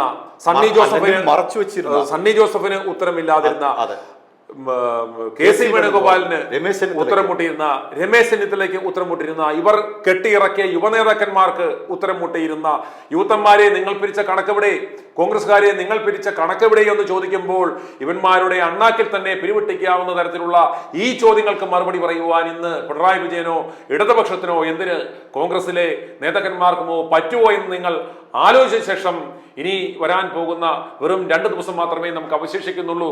എന്നിട്ട് നിങ്ങൾ തീരുമാനമെടുക്കണം. പ്രിയമുള്ളവരെ, നിങ്ങൾ ഇനി കാണാൻ പോകുന്നത് രാഹുൽ മാങ്കൂട്ടത്തിന്റെ ചില ചോദ്യങ്ങളും ഉത്തരങ്ങളും കണക്കുകളുമാണ്. ആ ദൃശ്യത്തിലേക്ക് തീർച്ചയായിട്ടും. ഇതൊരു തിരഞ്ഞെടുപ്പിന്റെ കാലം, ഒരുപാട് ചോദ്യങ്ങൾ ഉയരുന്ന കാലം. ആ ചോദ്യങ്ങളിൽ ഏറ്റവും മുഴങ്ങി കേൾക്കുന്ന ചോദ്യം വീടെവിടെ എന്ന ചോദ്യമാണ്. സംസ്ഥാന സർക്കാർ ചോദിക്കുന്നുണ്ട്, മുഖ്യമന്ത്രി ചോദിക്കുന്നുണ്ട്, സൈബർ സ്പേസ് ചോദിക്കുന്നുണ്ട്, ചില മാധ്യമങ്ങൾ ചോദിക്കുന്നുണ്ട്. വീടെവിടെ? ന്യായമായ ചോദ്യമാണ്. വയനാട്ടിലെ ദുരന്തം അനുഭവിച്ച മനുഷ്യന്മാർ 2 വർഷത്തോടെടുക്കുമ്പോൾ വീടെവിടെ എന്ന ആ ചോദ്യം ഉയരേണ്ടുന്ന ചോദ്യം തന്നെയാണ്. പക്ഷെ എന്റെ സംശയം, വീടെവിടെ എന്ന ആ ചോദ്യം ആദ്യം ചോദിക്കേണ്ടത് പ്രതിപക്ഷത്തോടാണോ അതോ ഈ സംസ്ഥാനം ഭരിക്കുന്ന സർക്കാരിനോടാണോ? ഞാൻ പറയും ആ ചോദ്യം ചോദിക്കേണ്ടത് സംസ്ഥാന സർക്കാരിനോടാണ്. കാരണം ഞാനും നിങ്ങളും നമ്മളും ഒന്നിച്ചു നിന്ന് 778 കോടി രൂപ വയനാടിനെ പുനരുജ്ജീവിപ്പിക്കുവാൻ വേണ്ടി ദുരിതാശ്വാസ നിധിയിലേക്ക് അടച്ചത് സംസ്ഥാന സർക്കാരിലാണ്. സംസ്ഥാന സർക്കാരിന്റെ CMDRFിലേക്കാണ് നമ്മൾ ആ തുക കൈമാറിയിട്ടുള്ളത്. ആ തുക വെച്ചിട്ട് ഈ 2 വർഷം എടുക്കുമ്പോൾ ഈ സംസ്ഥാന സർക്കാർ എന്തെല്ലാമാണ് ചെയ്തിരിക്കുന്നത്? ദുരന്തമുണ്ടായി കൃത്യം 20 മാസമാകുമ്പോൾ ഈ സംസ്ഥാന സർക്കാർ പൂർത്തീകരിച്ച് ആ വീടുകളിൽ താമസിക്കുന്ന ഒരു മനുഷ്യനെങ്കിലും നിങ്ങൾക്ക് വയനാട്ടിൽ കാണിച്ചു തരാൻ കഴിയും? ഇല്ല. അപ്പോൾ നിങ്ങൾ പറയും സംസ്ഥാന സർക്കാർ 178 വീടുകൾ കൈമാറിയില്ലേ? 178 വീടുകൾ കൈമാറുന്ന ഒരു ചടങ്ങ് നടത്തി. അത് PR-ന് വേണ്ടി, തെരഞ്ഞെടുപ്പുമായി ബന്ധപ്പെട്ട് പെരുമാറ്റച്ചട്ടം വരുന്നതിന് മുമ്പ് PR-ന് വേണ്ടി ഉപയോഗിക്കുകയും ചെയ്തു. പക്ഷെ ആ 178 വീടുകളിൽ ഒന്നിലെങ്കിലും ആളുകൾക്ക് താമസിക്കാൻ കഴിയുന്നു? ഇല്ല. കാരണം മഹാഭൂരിപക്ഷ വീടുകളിലും ഇലക്ട്രിഫിക്കേഷൻ പൂർത്തീകരിച്ചിട്ടില്ല. ചില വീടുകളിൽ പ്ലംബിംഗ് ആക്ടിവിറ്റീസ് പൂർത്തീകരിച്ചിട്ടില്ല. പിന്നെ എങ്ങനെയാണ് ആ വീട്ടിൽ മനുഷ്യന്മാർ താമസിക്കുക? ഇന്ന് നമ്മൾ ഈ സംസാരിക്കുന്ന ദിവസം വരെ വയനാട്ടിലെ സർക്കാർ കൈമാറിയ ഒരു വീട്ടിൽ പോലും ഒരാൾ പോലും താമസിക്കുന്നില്ല എന്ന കണക്ക് നിങ്ങൾ എത്ര പേർക്ക് മുന്നിൽ ഈ കേരളത്തിലെ മുഖ്യധാരാ മാധ്യമങ്ങൾ എത്തിച്ചിട്ടുണ്ട്? ഇനിയും ഇതുവരെ നമ്മൾ അക്കൗണ്ട് ചെയ്തിട്ടില്ലാത്ത, ഓഡിറ്റ് ചെയ്തിട്ടില്ലാത്ത ചില കണക്കുകളിലേക്ക് കിടക്കാം. വയനാട്ടിൽ ആകെ മുഖ്യമന്ത്രിയുടെ ദുരിതാശ്വാസ നിധിയിലേക്ക് നമ്മൾ സംഭാവന ചെയ്ത തുക 778 കോടി രൂപ. ആ 778 കോടി രൂപയിൽ സംസ്ഥാന സർക്കാർ ടൗൺഷിപ്പ് നിർമ്മിക്കുവാൻ വേണ്ടി മാത്രം ചെലവഴിക്കുന്ന തുക 299. അതായത് മിച്ചം 479 കോടി. അതിലേക്ക് കടക്കാം. ഈ 299 കോടി രൂപയ്ക്ക് വയനാട്ടിൽ ടൗൺഷിപ്പ് നിർമ്മിക്കുവാൻ കരാറ് കൊടുത്തിരിക്കുന്നത് ഊരാളുങ്കൽ ലേബർ സൊസൈറ്റിക്കാണ്. ഊരാളുങ്കൽ 299 കോടി രൂപയുടെ വയനാട്ടിലെ പുനർനിർമ്മാണ പാക്കേജ് കൊടുക്കുമ്പോൾ യാതൊരു വിധമായ ടെൻഡർ നടപടികളും പാലിക്കപ്പെട്ടിട്ടില്ല.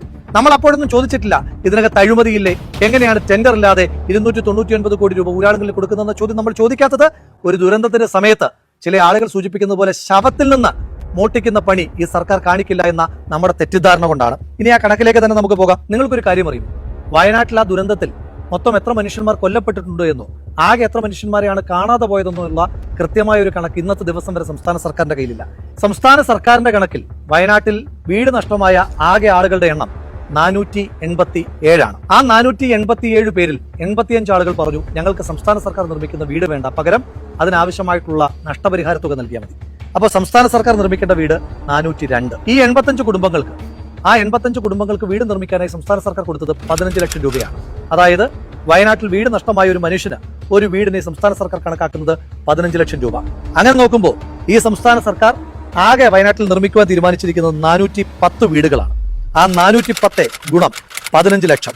അങ്ങനെ നോക്കുമ്പോൾ ഈ 410 വീടുകൾക്ക് ചെലവാകുന്നത് 61 കോടി 50 ലക്ഷം രൂപയാണ്. പോട്ടെ, ഇനി അവിടെ സ്ഥലം നന്നാക്കാനും അതുപോലെ തന്നെ വീടിന്റെ മെച്ചപ്പെട്ട അവസ്ഥയ്ക്കുമൊക്കെ വേണ്ടിയിട്ട് 1000 സ്ക്വയർ ഫീറ്റുള്ള ആ വീടിന് ഒരു 20 ലക്ഷം രൂപ വെച്ച് നമുക്ക് കൂട്ടാം. അപ്പോഴും 82 കോടി രൂപയാണ് അവിടെ വീട് നിർമ്മിക്കുവാനായി ആകെ ചെലവഴിക്കപ്പെടുന്ന തുക. ഇനി ടൗൺഷിപ്പ് ആണ്, റോഡ് വേണം, അംഗനവാടി ഉണ്ടെന്ന് പറയുന്നു, പാർക്ക് ഉണ്ടെന്ന് പറയുന്നു.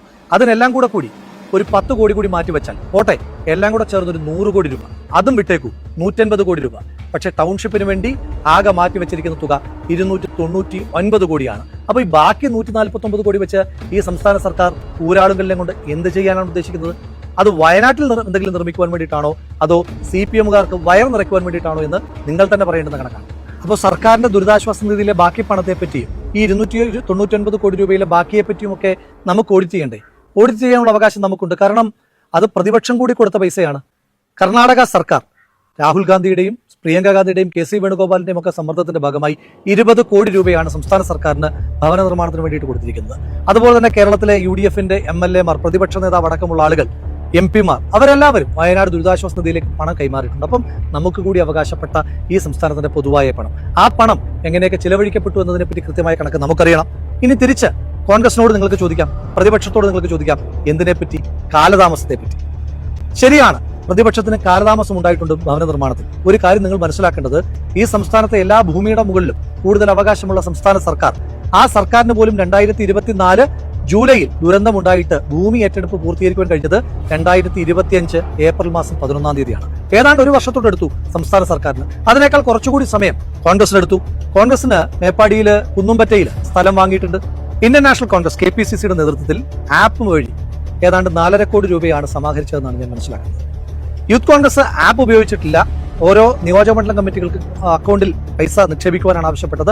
അത് പ്രകാരം സംസ്ഥാന യൂത്ത് കോൺഗ്രസ് കമ്മിറ്റി ഏതാണ്ട് 1 കോടി 5 ലക്ഷം രൂപ KPCC കൈമാറുകയും ചെയ്തു. ഈ പണം കൊണ്ട് എന്ത് ചെയ്തു? ഈ പണം ഉപയോഗിച്ചുകൊണ്ടാണ് വയനാട് മേപ്പാടിയിൽ കുന്നുംപറ്റയിൽ കോൺഗ്രസ് സ്ഥലമേറ്റെടുത്തത്. ആ സ്ഥലത്ത് നിർമ്മാണ പ്രവർത്തനങ്ങൾക്ക് ആവശ്യമായിട്ട് സ്ഥലം വൃത്തിയാക്കുന്ന പ്രവർത്തനങ്ങളുമായിട്ട് ഇപ്പോൾ മുന്നോട്ട് പോവുകയും ചെയ്യുകയാണ്. ഇനി കണക്കിനെ ഓഡിറ്റ് ചെയ്യുകയാണെങ്കിൽ ഞാൻ യൂത്ത് കോൺഗ്രസ് പ്രസിഡന്റ് ആയിരിക്കുമ്പോഴാണ് പത്തനംതിട്ടയിൽ വെച്ച് മാധ്യമ സമ്മേളനം നടത്തിയിട്ട് ചോദിച്ചു. ഞാൻ സംസ്ഥാന യൂത്ത് കോൺഗ്രസ് കമ്മിറ്റിയുടെ സ്റ്റേറ്റ്മെന്റ്, ബാങ്ക് സ്റ്റേറ്റ്മെന്റ് എടുത്ത് കൈരളിയുടെ റിപ്പോർട്ടറോടാണ് കൊടുക്കുന്നത്. നിങ്ങളിത് പരിശോധിച്ചിട്ട് ഇന്നത്തെ ദിവസം വരെ ഈ അക്കൗണ്ടിൽ നിന്ന് 1 രൂപയെങ്കിലും പിൻവലിച്ചതായി തെളിയിച്ചാൽ ഞാൻ ആ ഉത്തരവാദിത്വത്തിൽ നിന്ന് രാജിവെക്കാം എന്നെന്ന് വെല്ലുവിളിക്കുകയും ചെയ്തിരുന്നു. ഇനി തിരിച്ച് പണം കൊടുത്തു എന്ന് പറയുന്ന ഡിവൈഎഫ്ഐയുടെ കണക്കിനെ പറ്റി നമുക്കൊന്ന് ഓഡിറ്റ് ചെയ്യണ്ടേ? ഡിവൈഎഫ്ഐ എന്നാണ് മുഖ്യമന്ത്രിക്ക് ചെക്ക് കൈമാറിയത്?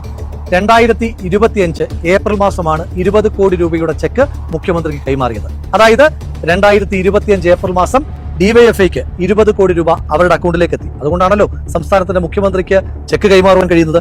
ഇനി തിരിച്ച് ഡിവൈഎഫ്ഐ അക്കൗണ്ടിൽ പണം നിക്ഷേപിക്കുന്നതെന്നാണ് 2026 ജനുവരി മാസം. അതായത് 10 മാസം 20 കോടി രൂപ ഡിവൈഎഫ്ഐയുടെ അക്കൗണ്ടിൽ ഉണ്ടായിരുന്നു. ഇനി അതിന്റെ കണക്ക് നമുക്ക് നോക്കാം. 20 കോടി രൂപ നമ്മുടെ നാട്ടിലൊക്കെ ശരാശരിയുള്ള ഒരു പലിശ ഉണ്ടല്ലോ, 7%. 7% വെച്ച് പലിശ നോക്കിയാൽ തന്നെ 20 കോടി 10 മാസം അക്കൗണ്ടിൽ കിടക്കുമ്പോൾ ഏതാണ്ട് 1 കോടി 16 ലക്ഷം രൂപ ഡിവൈഎഫ്ഐക്ക് കിട്ടിയിട്ടുണ്ട്. ആ 1 കോടി 16 ലക്ഷം രൂപ വെച്ച് ഡിവൈഎഫ്ഐ എന്താ ചെയ്തത്? അതിനെപ്പറ്റി നമുക്ക് ഓഡിറ്റ് ചെയ്യണ്ടേ? അപ്പോൾ നമുക്ക് ഓഡിറ്റുകൾ വേണം. കാലതാമസത്തെ പറ്റി ഓഡിറ്റ് ചെയ്യണം, കിട്ടിയ പണത്തെ പറ്റിയും ഓഡിറ്റ് ചെയ്യണം. ആ ഓഡിറ്റ് ചെന്നെത്തുക സംസ്ഥാന സർക്കാരിലേക്കായിരിക്കും. പ്രതിപക്ഷത്തെ സംബന്ധിച്ചിടത്തോളം ഏറ്റവും എളുപ്പമുള്ള ജോലി ചോദ്യം ചോദിക്കലായിരുന്നു. പക്ഷേ UDF പ്രതിപക്ഷമായിരിക്കുമ്പോൾ ചോദ്യം ചോദിക്കുകയല്ല, എന്തുകൊണ്ട് വീട് വൈകി, എന്തുകൊണ്ടാണ് നിങ്ങൾ വീട് നിർമ്മിക്കാത്തത് എന്ന ചോദ്യം ചോദിക്കുന്നതിന് പകരം ഞങ്ങൾ ചെയ്തത്, UDF ചെയ്തത്, ഞങ്ങൾ കൂടി സംസ്ഥാന സർക്കാരിനോടൊപ്പം നിന്ന് വീട് നിർമ്മിക്കാം, വയനാടിനെ പുനരുജ്ജീവിപ്പിക്കാം, ഈ നാടിനെ ചേർത്ത് പിടിക്കാമെന്നാണ്. അങ്ങനെ കൺസ്ട്രക്റ്റീവായിട്ടുള്ള, അങ്ങനെ പ്രൊഡക്റ്റീവായിട്ടുള്ള, പ്രോഗ്രസീവായിട്ടുള്ള ഒരു പ്രതിപക്ഷത്തെ ഇങ്ങനെ ഓഡിറ്റ് ചെയ്തുകൊണ്ടേയിരിക്കുന്ന സമയത്ത് നിങ്ങൾ സംസ്ഥാന സർക്കാരിനോടുള്ള ചോദ്യങ്ങൾ മറന്നു പോകാതിരിക്കുവാൻ പ്രത്യേകം ശ്രദ്ധിക്കണം. വല്ലാതെ ഉത്സാഹം കാണിക്കുന്ന ചില മാധ്യമങ്ങളോട് ചോദിക്കുന്നു, നിങ്ങൾക്കും ഉണ്ടായിരുന്ന കമ്മിറ്റ്മെന്റ്, നിങ്ങളും വയനാട്ടിൽ ടൗൺഷിപ്പുകളെ പറ്റിയിട്ടൊക്കെ പറഞ്ഞിരുന്നു, ആ ടൗൺഷിപ്പുകളുടെ പണി എന്തായി എന്ന് കൂടി നിങ്ങൾ തന്നെ ഒരു ആത്മപരിശോധന നടത്തണ്ടേ? ചോദ്യങ്ങൾ ഉണ്ടാകണം, ഉത്തരങ്ങളും വേണം. പക്ഷെ ചോദ്യങ്ങൾ പണം വാങ്ങി ഏകപക്ഷീയമാകരുത്, സംസ്ഥാന സർക്കാരിന് വേണ്ടിയിട്ടുള്ളതാകരുത്. നമുക്കൊരുമിച്ച് സർക്കാരിനോട് ചോദിക്കാം, ഒപ്പമുള്ള ചോദ്യങ്ങൾ പ്രതിപക്ഷത്തോടും ചോദിക്കാം. ചോദ്യങ്ങൾ ചോദിച്ചു തന്നെ നമുക്ക് ഈ തെരഞ്ഞെടുപ്പിനെ നേരിടാം. സുനിൽ, ഇപ്പോ നമ്മൾ കണക്ക് കണ്ടു. എന്തൊരു കൃത്യതയാണ്, എന്തൊരു വ്യക്തതയാണ്. എന്തുകൊണ്ടാണ് സതീശന് കഴിഞ്ഞ 5 വർഷത്തിനിടയിൽ ഇത്രയും ഷാർപ്പായിട്ട് മറുപടി പറയാൻ കഴിയാത്തത്? എന്തുകൊണ്ടാണ് രമേശ് ചെന്നിത്തലയ്ക്ക് ഇത്രയും ഷാർപ്പായി മറുപടി പറയാൻ കഴിയാത്തത്? എന്തുകൊണ്ടാണ് കെ സുധാകരന് പറയാൻ കഴിയാത്തത്? എന്തുകൊണ്ടാണ് സണ്ണി ജോസഫിന് പറയാൻ കഴിയാത്തത്? കണക്കുകൾ നിരത്തി, ഇതാ കണക്കുകൾ, നിങ്ങൾ കണ്ടോളൂ, ഇത്ര രൂപ ഇന്നിടത്ത് ചിലവഴിച്ചു, ഇത്ര രൂപ സർക്കാരിന് കിട്ടി, ഒരു വീട്ടിൽ പോലും ഇപ്പോഴും ആരും താമസിക്കുന്നില്ല എന്നുള്ള തരത്തിൽ വളരെ കൃത്യമായ, ഞാൻ നേരത്തെ പറഞ്ഞൊരു വാക്ക് ആവർത്തിക്കുകയാണ്, ഒരു അന്വേഷണാത്മക പത്രപ്രവർത്തകന് പോലും നിലവിൽ കഴിയാത്ത തരത്തിൽ രാഹുൽ കണക്കുകൾ സഹിതമാണ് ഈ അവസാന നിമിഷത്തിൽ, അതായത് മണിക്കൂറുകൾ മാത്രമേ ഉള്ളൂ ഇനി തെരഞ്ഞെടുപ്പിന്, ആ മണിക്കൂറുകൾ മാത്രം മുന്നിൽ നിൽക്കെ ഒരാൾ അപ്രതീക്ഷിതമായി വന്ന് കട്ടന് പിന്നിൽ ഇതുവരെ സൈലൻ്റായിരുന്ന ഒരാൾ കടന്നു കയറി വന്ന് അറ്റാക്ക് ചെയ്യുകയാണ്. ഇവിടെ പാലക്കാട്ട് രാഹുലിന് വേണ്ടി വോട്ട് ചെയ്യാൻ തയ്യാറായ വലിയൊരു ജനവിഭാഗമുണ്ട്.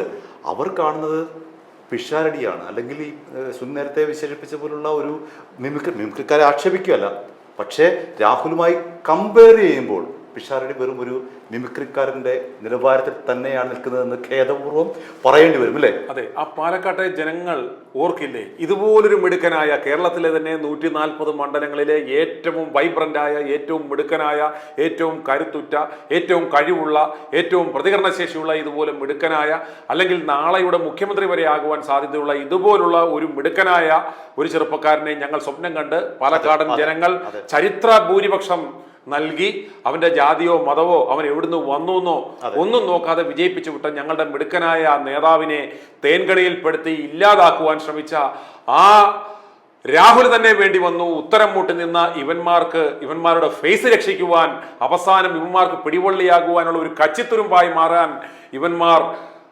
കൊല്ലാനിട്ട് കൊടുത്ത, ശത്രുക്കൾക്ക് നശിപ്പിക്കുവാനിട്ട് കൊടുത്ത നിർദാക്ഷിണ്യം 6 മാസക്കാലം ആ ചെറുപ്പക്കാരനെ വേട്ടയാടി അവനെയും അവന്റെ കുടുംബത്തെയും ആത്മഹത്യയിലേക്ക് വരെ തള്ളിവിടാൻ പറ്റാവുന്ന തരത്തിലേക്കുള്ള ഒരു ചെറുപ്പക്കാരനെ തേജോവധം ചെയ്ത് നശിപ്പിക്കുന്നത് കണ്ട് മിണ്ടാതെ നിന്നു.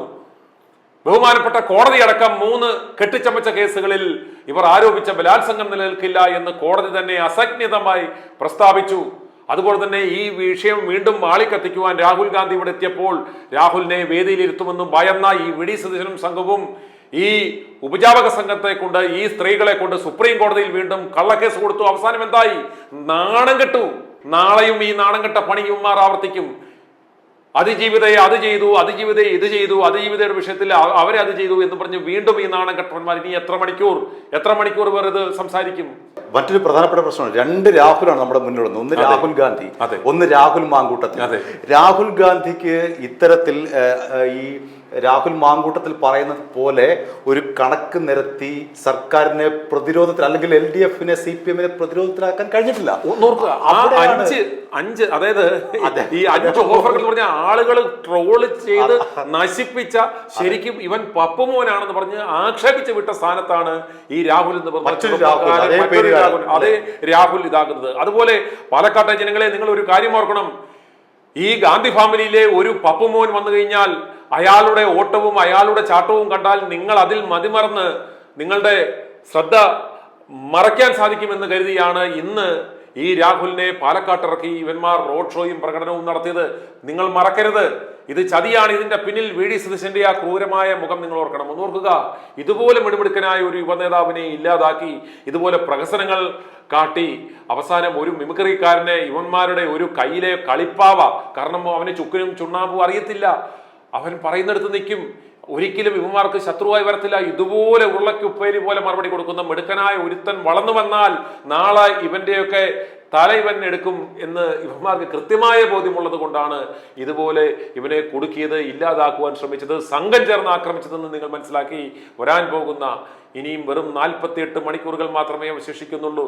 കേരള ജനത പോളിംഗ് ബൂത്തിലേക്ക് പോകുവാൻ ഇനി വെറും 48 മണിക്കൂറുകൾ മാത്രം അവശേഷിക്കെ നിങ്ങൾ ആരും മറക്കരുതാത്ത ഒരു കാര്യമുണ്ട്. പാലക്കാട്ട് രാഹുൽ മാങ്കൂട്ടത്തെ നിങ്ങൾ സ്നേഹിക്കുന്നുണ്ട് എങ്കിൽ പലരും ഓർക്കും, ഞങ്ങൾ ഇനി അയാളെ എങ്ങനെ സപ്പോർട്ട് ചെയ്യും?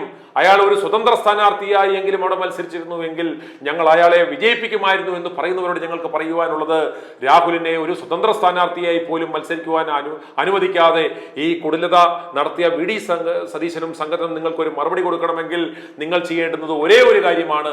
നിങ്ങൾ അവിടെ വിജയിപ്പിക്കേണ്ടത് മറ്റാരെയുമല്ല, അവിടെ ശോഭാ സുരേന്ദ്രൻ വിജയിച്ചു വരട്ടെ. നിങ്ങൾ അതിനകത്ത് ഒരു വിദ്വേഷവും വരുത്തേണ്ട, ഒരു വിഷമവും നിങ്ങൾ വരുത്തേണ്ട. ഈ UDF ഭരണം പിണറായി വിജയൻ തകരണം, അത് തന്നെയാണ് നമ്മുടെ ആഗ്രഹവും. ഇവിടെ ഒരു ഭരണ മാറ്റം ഉണ്ടാവണം. അതിന് UDF-ന് ഒരു 70-72 സീറ്റിൽ കൂടുതൽ കിട്ടാൻ പാടില്ല. ഇവന്മാർക്ക് കൊടുക്കാൻ പറ്റാവുന്ന, കേരള ജനതയ്ക്ക് കൊടുക്കാവുന്ന ഏറ്റവും നല്ലൊരു മറുപടി എന്ന് പറയുന്നത് 70-72 സീറ്റിൽ കൂടുതൽ ഉണ്ടാകാൻ പാടില്ല.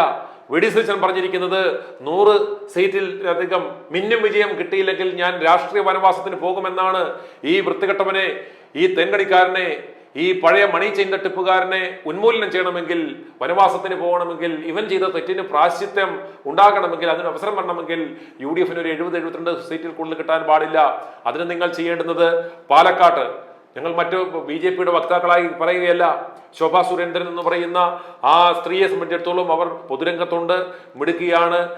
ഇതിനുള്ള ഒരു മറുപടിയായി നിങ്ങൾ ശോഭാ സുരേന്ദ്രനെ വിജയിക്കണം. അതുപോലെ മറ്റൊരു കാര്യം, ശോഭയെ പാരപെടുന്ന് നശിപ്പിക്കുവാൻ ശ്രമിക്കുന്നത് മറ്റാരുമല്ല, അവരുടെ പാർട്ടിയിലുള്ളവരാണ്.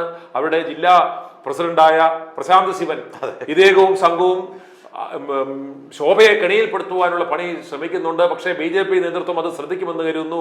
പാലക്കാട്ട് നിങ്ങൾക്ക് അക്കൗണ്ട് തുറക്കുവാൻ ഏറ്റവും സാധ്യതയുള്ള സാഹചര്യമാണുള്ളത്.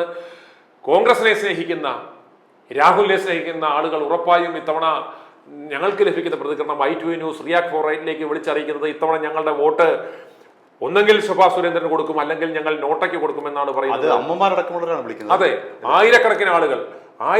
അതുകൊണ്ട് നമുക്ക് ഉറപ്പിച്ച് പറയാം, പ്രിയമുള്ളവരെ, രാഹുലിനെ നിങ്ങൾ സ്നേഹിക്കുന്നുണ്ടെങ്കിൽ ഈ തേങ്ങണി വീരന്മാർക്ക്, VD സതീശനും പിണറായി വിജയനും ഒക്കെ ഉചിതമായ മറുപടി കൊടുക്കണം എന്നുണ്ടെങ്കിൽ പാലക്കാട് നിങ്ങൾ ഈ കോമഡി താരത്തെ, അയാളോട് നമുക്ക് പേഴ്സണലായിട്ട് യാതൊരു വിരോധവുമില്ല, അയാൾക്ക് ഇനിയും അവസരം കിട്ടും. അവിടെ പ്രശ്നം എന്ന് വെച്ചാൽ ഈ ഒരു പെർഫോമൻസ് എന്തുകൊണ്ട് ഇദ്ദേഹത്തിന് കഴിയുന്നില്ല, അല്ലെങ്കിൽ VD സതീശന് പോലും പറ്റാത്ത ഒരു കാര്യം ഈ പാലക്കാട്ടെ UDF സ്ഥാനാർത്ഥിക്ക് ആ വീഡിയോ ഒന്ന് കമ്പയർ ചെയ്ത് നോക്കുക. പിഷാരുടെ ഇതുവരെയുള്ള തെരഞ്ഞെടുപ്പ് പ്രസംഗങ്ങളും പ്രചാരണങ്ങളും അദ്ദേഹത്തിന്റെ രാഷ്ട്രീയ നിലപാടുകളും ഒന്നെടുത്ത് നോക്കുക.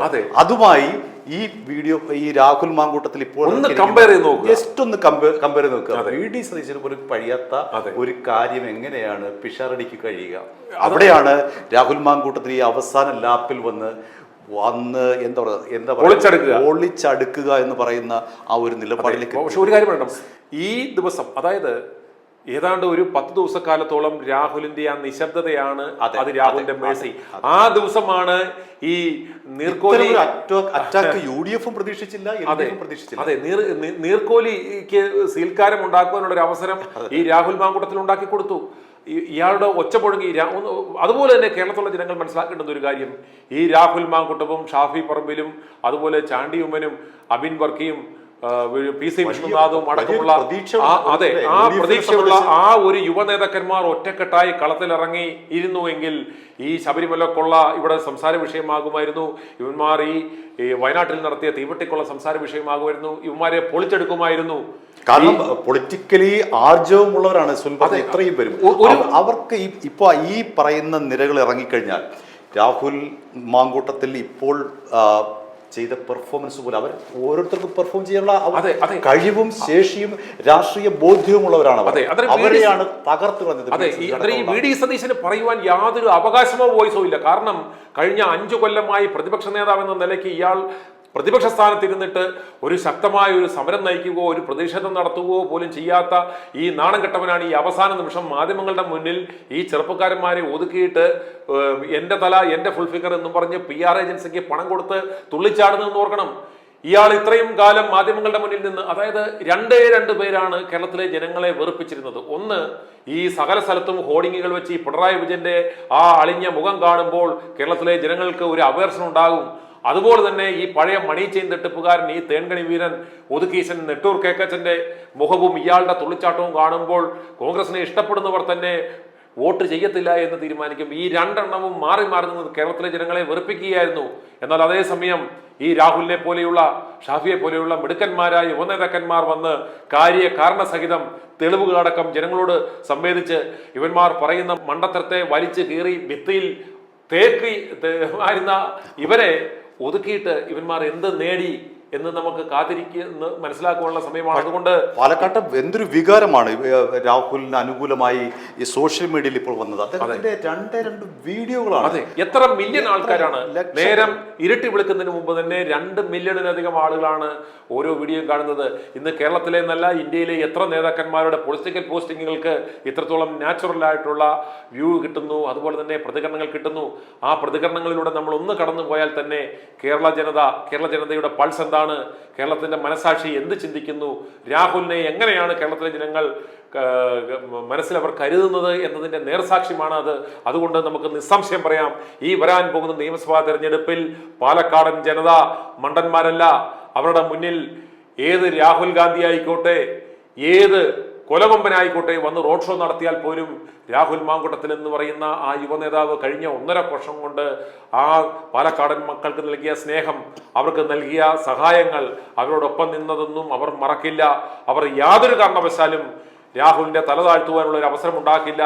രാഹുലിന്റെ തല താഴാതിരിക്കണമെങ്കിൽ, രാഹുലിനെ നിങ്ങൾ ഇഷ്ടപ്പെടുന്നുവെങ്കിൽ, ഇനിയും രാഹുലിനെ പോലെ ഒരു ചെറുപ്പക്കാരന് ഇതുപോലെ അവസ്ഥ ഉണ്ടാകാതിരിക്കണമെങ്കിൽ, പ്രിയമുള്ളവരെ, പാലക്കാടൻ മക്കളെ, നിങ്ങൾ യാതൊരു കാരണവശാലും ഈ VD സതീശനും സംഘവും കെട്ടിയിറക്കിയ രമേഷ് പിഷാരടി എന്ന് പറയുന്ന ആ കോമഡി താരത്തിന് വോട്ട് ചെയ്യരുത്. നിങ്ങളുടെ വോട്ട് കൃത്യമായും വിജയിക്കുവാൻ സാധ്യതയുള്ള ശോഭാ സുരേന്ദ്രന് തന്നെ. ഞങ്ങൾ BJPയുടെ ആളല്ല, BJയുടെ വക്താക്കളല്ല, വേറെ ഒരു മണ്ഡലത്തിൽ പോലും വോട്ട് ചെയ്യണമെന്ന് ഞങ്ങളോട് ആവശ്യപ്പെടില്ല. പക്ഷേ ഇവർക്കൊരു തക്കതായ മറുപടി കൊടുക്കണമെന്നുണ്ടെങ്കിൽ ശോഭാ സുരേന്ദ്രൻ നിങ്ങൾ വോട്ട് നൽകണമെന്ന് ഞങ്ങൾ അഭ്യർത്ഥിക്കുക. ഇവിടെ ഒരു എടുത്തു പറഞ്ഞൊരു പ്രത്യേകത, കൂടെ കിടക്കുന്നവനെ രാപ്പനി അറിയുകയുള്ളൂ എന്നുള്ളതാണ്. രാഹുൽ മാങ്കൂട്ടത്തിൽ എന്ന് പറയുന്ന ഒരു യുവ നേതാവ് വളർന്നു വരുന്നുണ്ട്. വളർന്നാൽ തങ്ങൾക്ക് അപകടമാണെന്ന് മുൻകൂട്ടി VD സതീശനും അതേപോലെ തന്നെ ഈ പറയുന്ന സണ്ണി ജോസഫും രമേശ് ചെന്നിത്തലയും അടങ്ങുന്ന ഈ ഒരു നിരക്ക് രാഹുൽ മാങ്കൂട്ടത്തെ ഭയമായിരുന്നു. അതുകൊണ്ടായിരിക്കണം ഇത്തരത്തിൽ പാർട്ടിക്കകത്ത് നിന്നുകൊണ്ട് തന്നെ ഈ തുടരെയുള്ള ബലാത്സംഗ ആരോപണങ്ങളും അദ്ദേഹത്തെ കരിവാരി തെച്ചുകൊണ്ട് നിശബ്ദനാക്കാൻ ശ്രമിച്ചതും. പക്ഷേ രാഹുൽ മാങ്കൂട്ടത്തിൽ അങ്ങനെ നിശബ്ദനാകാൻ തീരുമാനിച്ചിട്ടില്ല. അല്ലെങ്കിൽ രാഹുൽ മാങ്കൂട്ടത്തെ അങ്ങനെ നിശബ്ദനാക്കാൻ പറ്റില്ല എന്ന് ഇതുപോലെ തെളിയിച്ചിരിക്കുന്നു. അതെ, ഇതുപോലെ പാർട്ടിയോട് കൂറുള്ള ഒരു മനുഷ്യന് അദ്ദേഹം ഏതൊക്കെ വിധത്തിൽ ഈ പാർട്ടിയെ പ്രതിസന്ധിയിലാക്കാമായിരുന്നു. ഇദ്ദേഹത്തിന് വേണമെങ്കിൽ സ്വതന്ത്ര സ്ഥാനാർത്ഥിയായി നിന്ന് ഈ പറവൂരിൽ ഈ VD സതീശനെ തോൽപ്പിക്കാമായിരുന്നു. മുഖ്യമന്ത്രി സ്വപ്നം കാണുന്ന വി ഡി സതീശനെ പറവൂരിൽ ഇദ്ദേഹം നിന്നിരുന്നുവെങ്കിൽ അത്തരത്തിലൊരു ചർച്ച അതെ, മത്സരിക്കും, അതെ. പാർട്ടിക്ക് വെളിയിലാണ് അതുപോലെ പാലക്കാട് ഇദ്ദേഹം സ്വതന്ത്രനായി നിന്ന് മത്സരിക്കുവാണെങ്കിൽ യുവമാരുടെ മാനം ഇവിടെ പോകുമായിരുന്നു. ഇപ്പൊ 139 മണ്ഡലങ്ങളിലും യുവമാർ ജയിച്ചിട്ട് പാലക്കാട് അപ്രകാരം ഒരു പരാജയം ഏറ്റുവാങ്ങിയിരുന്നുവെങ്കിൽ എന്തൊരു നാണക്കേടായിരുന്നു. അപ്രകാരം ഒരു നാണക്കേട് ഉണ്ടാകാതെ പാർട്ടിക്ക് യാതൊരു പോറൽ പോലും ഏൽക്കാതെ ഇപ്പോഴും പാർട്ടിയുടെ വക്താവായി അതെ അടിയുറച്ച കോൺഗ്രസ്സുകാരനാണെന്ന് ഒന്ന് ഇയാളെ എതിർത്ത പ്രിയമുള്ളവരെ നിങ്ങൾ മറന്നു പോകാൻ പാടില്ലാത്ത ഒരു പേരുണ്ട് കെ മുരളീധരൻ. കെ മുരളീധരൻ എന്ന് പറയുന്ന കേരള രാഷ്ട്രീയ ചരിത്രത്തിൽ ഏറ്റവും കൂടുതൽ നാണംകെട്ട തോൽവി ഏറ്റുവാങ്ങിയവൻ. കഴിഞ്ഞ ഏതാനും വർഷങ്ങളിൽ തന്നെ 3 പാർട്ടി മാറിയവൻ. ഡിക്ക് എന്ന് പറഞ്ഞ് അവന്റെ സ്വഭാവം പോലെ തന്നെയുള്ള ഒരു പാർട്ടി ഉണ്ടാക്കി പോയവൻ. സ്വന്തം NCP വന്ന് മത്സരിച്ചു. അതുപോലെ തന്നെ വട്ടിയൂർക്കാവിലെ ആ ജനങ്ങളെ വിജയിപ്പിച്ച ജനങ്ങളെ വഞ്ചിച്ച അടുത്ത മണ്ഡലം മാറി ഓടി നടക്കുന്നവൻ. ഇവൻ നാളെ ഇയാളെ വിജയിപ്പിച്ചാലും എന്താകും അവസ്ഥ എന്ന് പറയുന്നത്. പിണറായി വിജയൻ കെ കരുണാകരന്റെ മകൻ എന്ന് പറയുന്ന ഒരു അഡ്രസ് അല്ലാതെ ഇയാൾ എന്ത് ചെയ്തു? അപ്പനുണ്ടാക്കിയ കള്ളപ്പണം കൊണ്ട് ഇന്നും വിരാജിച്ച് കഴിയുന്ന ഇയാൾ എന്ത് കോൺട്രിബ്യൂഷൻ നടത്തി? അന്നേരം ഈ കെ മുരളീധരനായിരുന്നു ഇതുപോലൊരു അവസരം വരുന്നതെങ്കിൽ ഇയാൾ എങ്ങനെ പ്രതികരിക്കുമായിരുന്നു എന്നും മാത്രം നിങ്ങൾ ആലോചിക്കുക. അതുകൊണ്ട് ഈ രാഹുലിനെ ക്രൂശിക്കുവാൻ കൂടെ നിന്ന കെ മുരളീധരൻ എന്ന് പറയുന്ന ആ നരാധവനെ വട്ടിയൂർക്കാവിലെ ജനങ്ങൾ നാണംകെട്ട പരാജയം ഏൽപ്പിക്കുമെന്ന കാര്യത്തിൽ യാതൊരു സംശയവും വേണ്ട. നമ്മുടെ നിലവിലുള്ള സാഹചര്യം അനുസരിച്ച് 3ാം സ്ഥാനത്തേക്കാണ്. റോഡ് ഷോയ്ക്ക് കൂടെ പോകുവാൻ പോലും ആളില്ലാത്ത ഒരു അവസ്ഥയിലാണ് ഈ കെ മുരളീധരന്റെ അവസ്ഥ എന്ന് നിങ്ങൾ തിരിച്ചറിയണം. അതുപോലെ രാഹുൽ ഇപ്പോൾ ഈ പ്രതികരണവുമായി വന്നപ്പോൾ സാധാരണഗതിയിൽ ഈ പഴയ കെങ്ങണിക്കുട്ടൻ വന്ന് എന്തെങ്കിലുമൊക്കെ പറയുമായിരുന്നു. പക്ഷേ അയാൾക്ക് മനസ്സിലായി രാഹുലിനെതിരെ ശബ്ദിച്ചാൽ ഓർക്കുക, കോൺഗ്രസ് മറ്റെല്ലാ സ്ഥലങ്ങളിലും മിന്നും വിജയം തദ്ദേശ സ്വയംഭരണ സ്ഥാപനങ്ങളിലേക്കുള്ള തെരഞ്ഞെടുപ്പിൽ മേടിച്ചപ്പോൾ നാണംകെട്ട പരാജയം ഏറ്റുവാങ്ങിയത് ഇയാൾ നേതൃത്വം കൊടുത്ത തിരുവനന്തപുരത്താണ്.